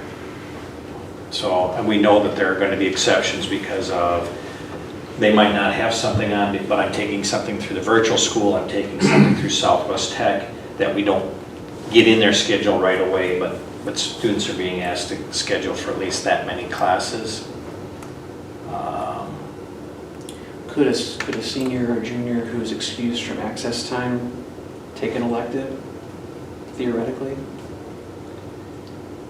during that time, or? It would have to be a college and or online, Okay. kind of an elective. Because it would be by a certain, just a quarter long. Right. Right, okay. Yep. Again, just some clarifications, highest GPA based on the 4.0, just making sure that that's clarified, and then the tiebreakers come in below. Valedictorian, salutatorian. This year, when we had the 5 students, I went to each one of the students and said, here's what's happened. We have 5 students, 4.0, using the tiebreaker. This student is deemed the valedictorian. Then Madison Fall, based on that tiebreaker, ended up getting the salutatorian speech, and we went to each one of the other students. Do you want to give the speech? No. Are you okay if we were to apply this criteria? Yeah, I'm fine with that. Every student in that group had said that, so we're just putting it in the handbooks that to award the person speaking as a salutatorian, we would apply the same tiebreaker.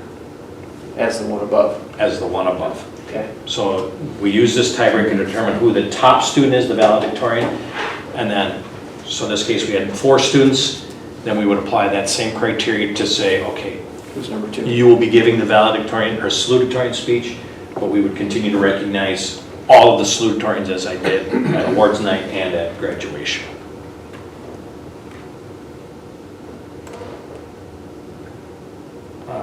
National Honor Society at the end of the first semester. This has been the practice. We just, in the handbook, it just said at the start of the junior year, but we've never done it at the start of the junior year. in Minter Point, I think dating long before Mitch Wainwright ever arrived here. They always did it after the end of the first semester. Even when I was in school, so that's pretty far back. So we're just putting that in for clarification purposes. Unexcused absences and tardiness, again, clarification. These are the things that are part of what has been done. We're just making sure that it's clear in the high school student handbook when it comes to an unexcused absence. Again, if you look at that last paragraph up in here, students may not participate in extracurricular activities should they fail to serve and assigned attention or complete makeup work as a result of an unexcused absence. That unexcused absence has always carried that weight. We're just making sure we're pointing it out to the students involved. And then tardiness, there's always confusion of, well, you know, Dad called me and said I overslept. That's great, thank you. Thank you for letting us know everybody's safe and your child's on your way, but oversleeping is not an excusable absence, so that would be, you're still tardy. You're still, you know, you're excused, but it's still tardy. So we're just making sure students understand what that means, what kind of weight that carries. Some study hall regulations. Most of our study halls are held in the library, so we don't want food or drink in the library with the carpet. And I know it sounds tedious, but I would rather know that Jeff and Nate both came into the library and both signed out as opposed to Nate saying to Jeff, hey, sign me out, I'm going.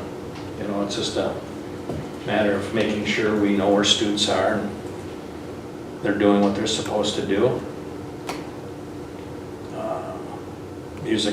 Music by cell phones, iPods, and other music devices are not to be played during regular school hours. The number of staff members I've heard in recent years saying, you know, hey, the MacBooks and Chromebooks are great, and kids can get in and do whatever they want, but when somebody is out on YouTube and they're searching for the one song that they want to hear prior to getting busy on their homework, then it becomes a huge distraction instead of jumping in and getting their homework done. So it's just a matter of, you know, there is a time for that, but during class isn't one of those. Then probably the last, detentions can be served during lunch. That was something that was part of the discipline code that was brought in. And then the last major change is this discipline code that you had approved, came through the policy committee. And just want to point out that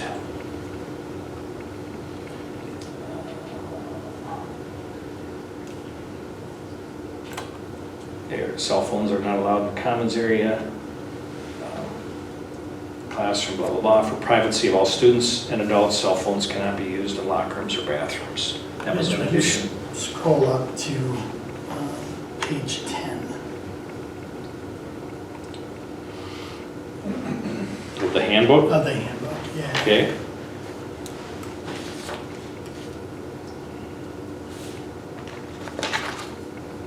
So, under here, under handheld device for electronic use,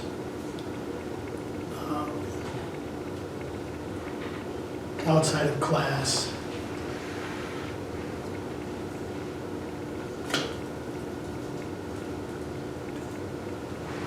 okay, I've got this on the one we were loaded That they cannot use them during passing times between classes or lunch. Okay. That was that was not the practice that was taking place during the school, and I'm not sure when that was added in, but Matt and I met today and discussed that, and that was not our practice, so students. So we're pulling that and applying the one at the bottom of. Yeah, correct. Because they were contradictory. Yeah, so we pulled that clause out, that's why you don't see it here, because I had asked Matt to delete that. I was like, I'm looking at it. No. Is that highlighted there too? And this one. In Manning's, yes. But the practice is students can look at a cell phone, you know, So it's passing. applicable the way it is at the bottom. of Yes, the- yeah. Okay. That probably goes counter to what it says under handheld devices, it says the student should turn them off and keep them in a locked locker or vehicle during the school day. So if they're required to do that, then they can't have it during passing time. We should turn them off, not required to turn them off. Should turn them off. Should is just implied, doesn't mean it's mandatory. Because there are occasions when I would have to use my locker key and open up a locker, and I won't answer a ringing cell phone, but at least hit the silence button because somebody's cell phone is ringing in their locker. Oh, so basically when not in use, they should be turned off. Right. Is basically what that means. That's what we're asking them to do. We know that probably doesn't happen 90% of the time, but. Okay. On the first read, it sounds like they should have them off and locked during the whole day. That's what it sounds like to me. And that goes against where it says outside of class, wireless devices may be used in the halls, cafeteria, before and after school. Well, that's actually consistent, but it's inconsistent with allowed during passing time. But I see how that's meaning to be interpreted. Okay. Okay. Anything else, Sandy? So is this not in board book, Mitch? Did you pull this up separately? I pulled this up separately because I could not make that same edit that Matt and I had talked about. So you just did that edit today? Yes. Okay, so that's why it's not updated. Right. Andy, sorry. Well, that's okay. Now that I know I'm not seeing things. So that was the changes to the high school handbook? Yes, I have one more question. Yes. 210 rule. Yes. And I apologize for not asking for this ahead of time, but if I recall, the 210 rule was expanded from seniors to all four high school classes, Yes. Is that correct? Yes. Okay. Any sense of any sense of any changes in the attendance rate in the fourth quarter from last year to this year? That paper? You don't have to go grab the paper. What is your thought on the 210 plan? And I looked at the attendance numbers the other day. Attendance for everybody goes up in the fourth quarter, with that being there. And it's across the board. Mhm. I think freshmen's about even, but their freshmen can't drive. But attendance goes up. You have kids here every day. It makes the whole, I'm gonna go a week on vacation, or I'm going over the weekend, so I'm gonna leave on Friday and come back on maybe Tuesday and go do this. Those kids are all here. And it makes it really a lot easier for our teachers to teach them and then get them ready for the end. Most kids still are taking a final test. Now, it's not a final exam, but a final unit test on that Thursday or Friday, or that Wednesday, then wrapping up stuff, where they're taking their final test the week before and they're doing a big project. I know our math department does some of that too, where they do this big week-long project at the end, and it's great because this year it was on surface area and of houses and buildings, and you had to build them afterwards and do really cool stuff. But the kids are there to actually do this. Before, we had so many kids missing at times. I would imagine, and I would speak to the fact that I would bet a great deal of money that next year, when the fourth quarter rolls around and we get to the end of the year, there'll be less students taking final exams due to the 210 plan. Because the juniors know what it is. They're salivating, wait, I can't wait to be a senior when I can get the so the juniors understand. Freshmen, sophomores, this is all foreign to them. So we had a lot of freshmen, sophomores that were taking final exams. For some reason, they were kicked off due to the 210 plan. And now that I think they understand that, I think they'll be like, yeah, you know We what? have 25 kids end up taking all final exams, I Yeah. think. So a really good number. And it wasn't all attendance where some of those kids got kicked off. It was other issues where they got kicked off. But it was a lot better attendance. I think it's well worth it. I like that it says 0 detentions and disciplinary actions too. It helps them stay in line. Yep. In addition to be here. Yep. It provides a nice positive incentive. I had a couple students who had a fair number of tardies prior to fourth quarter, and They found it really motivating. I was kind of concerned based on their previous attendance that they'd have a really hard time making that. It was a big leap for a couple of them, but they did it, and they did it and were quite proud of themselves, and it was something that they took a lot of pride in. So I think in terms of looking for sort of those natural consequences and natural rewards, it's a nice one to show. If you do the time, you show up and do what you need to do, you get some of that time back on the back end. So I think there's probably students who would be here all the time regardless, but I think for some of those students who really struggle, it is a nice and logical incentive, and they can kind of see that and really keep track of that. Thank you. From the teacher standpoint, I really like But it went away from the teacher board classes for a while. Teachers like to see what the students do and how Well, they. I like to make sure that the kids are there, so. Right, they like the kids. So I come back to this discipline policy procedures. So for the middle school handbook, this is the only piece that has changed in the middle school student handbook. This piece was added into their handbook as well. So I just won't pull their handbook up. Can we, along that line then, because of the wording is the same on phones, and it kind of says, well, in the middle school, they're not allowed. Right. But are they eating lunch in the high school or a high school commons area?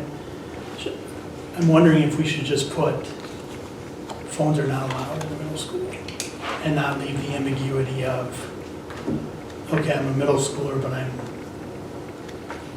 at a passing time in the high school or in the ag room. I don't think middle school kids use their phones at all. Right. Well, I can make Right, sure. and I'm just trying to Under- eliminate, under because that, they would- the wording is the same. They're in the common area of the high school. We can make sure that edit is put in Yeah, that middle school I handbook, would just just to only clarify put that. Because that is phones their are not practice. allowed in the middle school. She rules pretty tough now.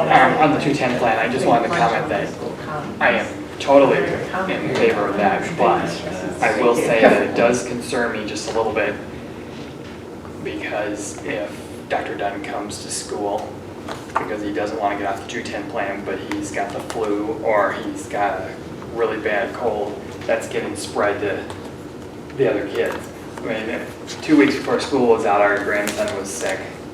Ben locked himself in the bedroom and I don't want to get sick. And there's nothing we can do about that, but I guess, if Dr. Dunn came to school and you really could see that he was sick, and you kind of keep him away from the other kids. We have counseled kids to stay home, that look, taking finals, when you're sick, you need to be healthy, you need to take care of yourself.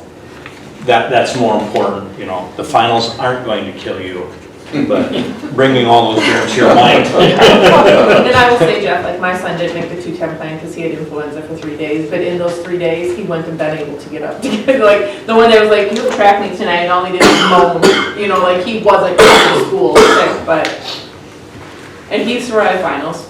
He didn't complain too much. He got out of bed. So we do that. It's like, no, it is better for your child to stay home and get healthy than. Well, they have 2 days. Right. So, right. Save them. Right. For the athletic activities handbook, this language came from the WIA, so it wasn't a choice of whether or not we were to put this in here, but it deals with students charged and or convicted of a felony. Upon the filing of felony charges, they become ineligible for all further participation until the student has paid his or her debt to society and the courts consider the sentence served, including probation, community service, etc. Except for conduct violations regarding the above felony charges, the school must provide an opportunity for the student to be heard prior to penalty being enforced. If a student appeals a suspension according to the school's appeal procedure, the student is still ineligible during the appeals process. This comes out of the WIA due to a student athlete participating in the state basketball tournament while wearing an ankle bracelet. So, they were like, we can't do anything about it now, we don't have anything. And then, of course, afterwards now, this information came. So this is a requirement that all schools that are members of the WA must have this in their activity codes. I remember Isaac. I think Mineral Point would have never allowed that to happen in a million years with or without this language, but we're just following the directive of the WIA. So this is the only change to the activities handbook. Okay? And that would be it for any kind of changes. We'll make the editorial change to the middle school to represent the cell phones. Any other questions? And the employee has been So tabled. under the athletic code, is it the WIA that says that if Tony is at a party and gets caught drinking and Dr. Dunn was his designated driver, that he gets the same penalty? Or is that our policy? The Dr. Dunn is ours. The Tony's is the WIA. There has to be a consequence for Tony's actions. Okay. That comes from the WIA. So I know how I'm going to vote then. Right. So, okay. Okay? Thank you. Any other questions? I make a motion that we approve the. We're already there. Oh, sorry. The motion is to approve all of the employee handbook Correct. And what was the Everything question? with suggested edits. What was the reason for the employee? Some of the flex spending stuff, I think has changed with the recent tax law based on what we have in there. And I want to check with our provider. There was an area where it says 50% and then in parentheses, 75% right behind the 50. So just clearing up all those things, the limit. Okay, let's call a question, please. Dahl, Yes. Dunn, Yes. Lindsay, Yes. Stefas, Yes. Bush, Yes. Chambers, Yes. Basting. No. I just had one comment. Why have detentions during lunch hours? I don't think that's detention at all. If you came during lunch and observed the social nature of what happens at lunch, sometimes just being removed from that is enough of a deterrent. Are detentions served in your office then, or not yours anymore, but in the office? In the high school office. In the high school office? Yes. Okay. And it allows, like, for some of the younger students, some flexibility.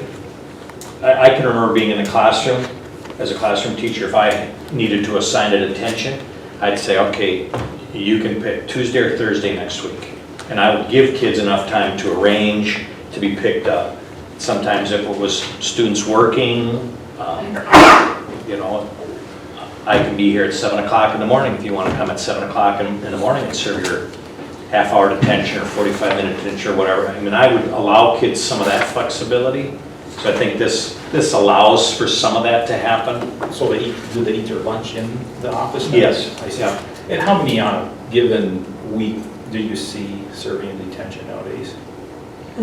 Average.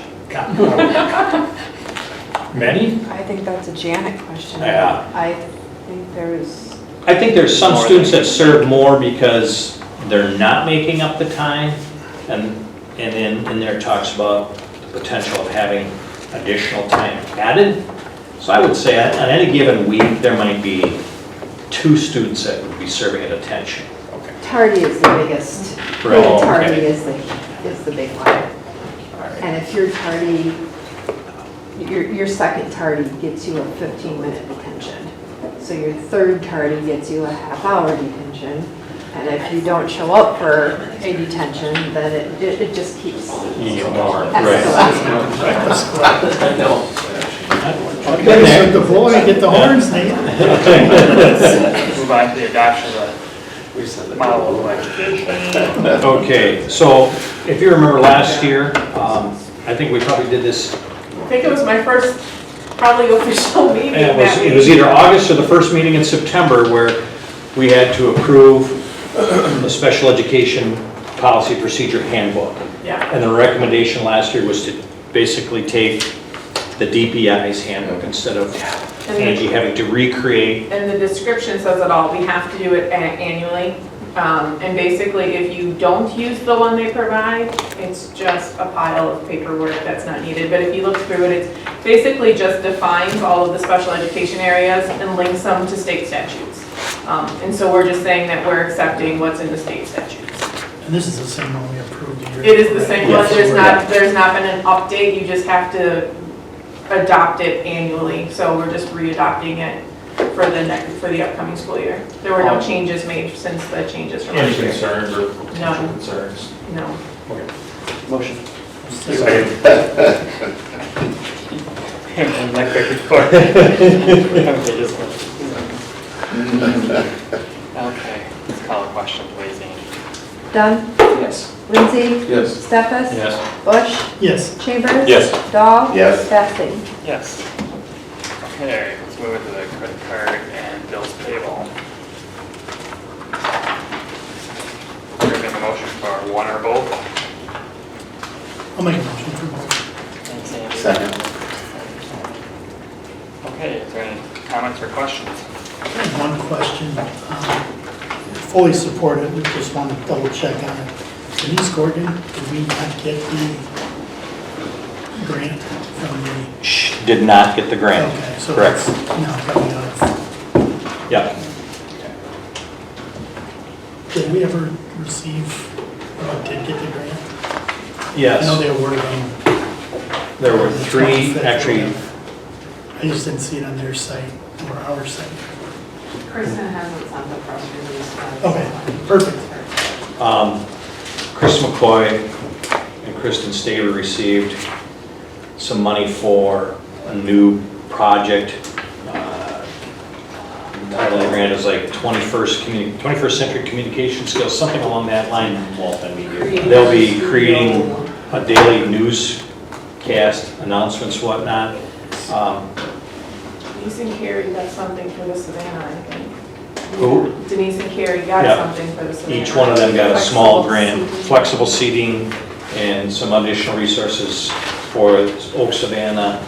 And there was one, a classroom set of reading material came from a private donation through Options in Education. So between the Hawkins and the Excellence in Education Foundation, yeah, there were, I think, 5 grants awarded.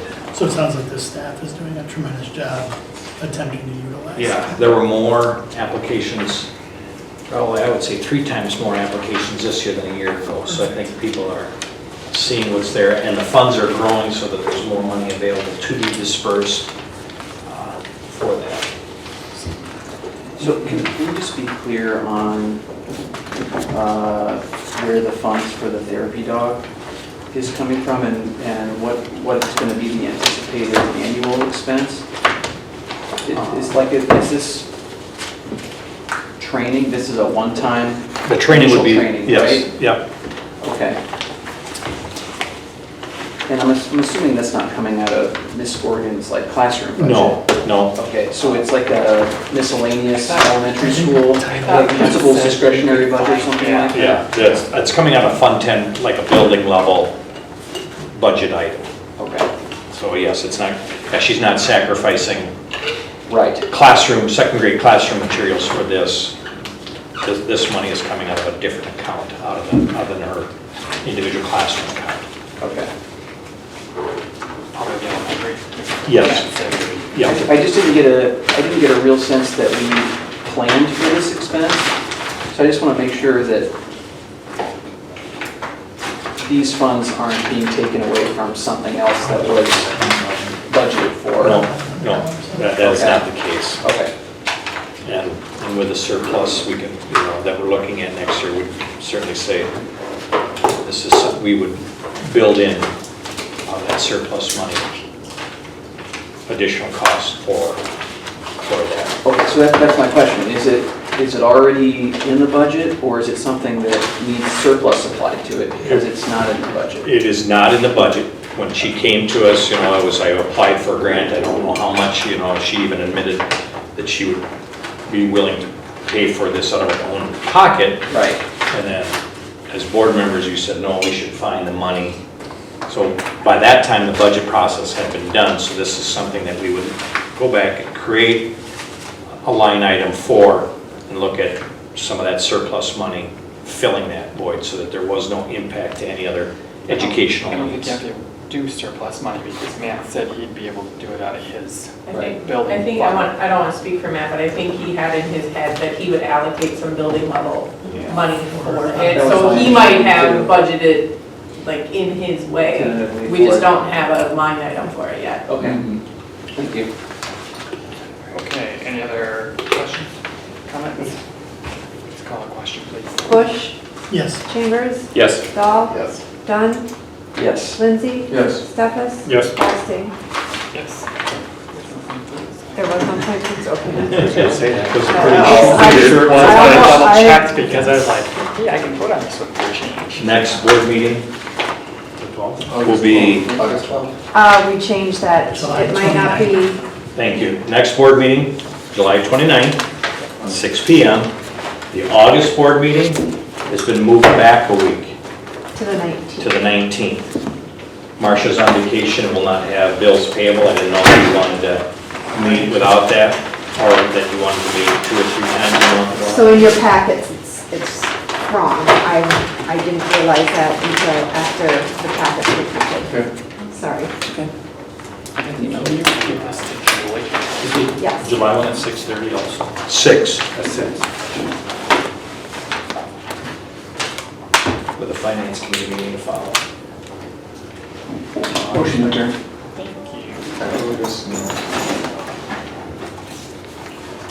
The D boys, Dunn and Dahl. Good to go. Yeah. Never do that. Roll, please. Dunn, Yes. Lindsay, Yes. Stefas. Yes. Bush, Yes. Chambers. Yes. Dahl, Yes. Bassett.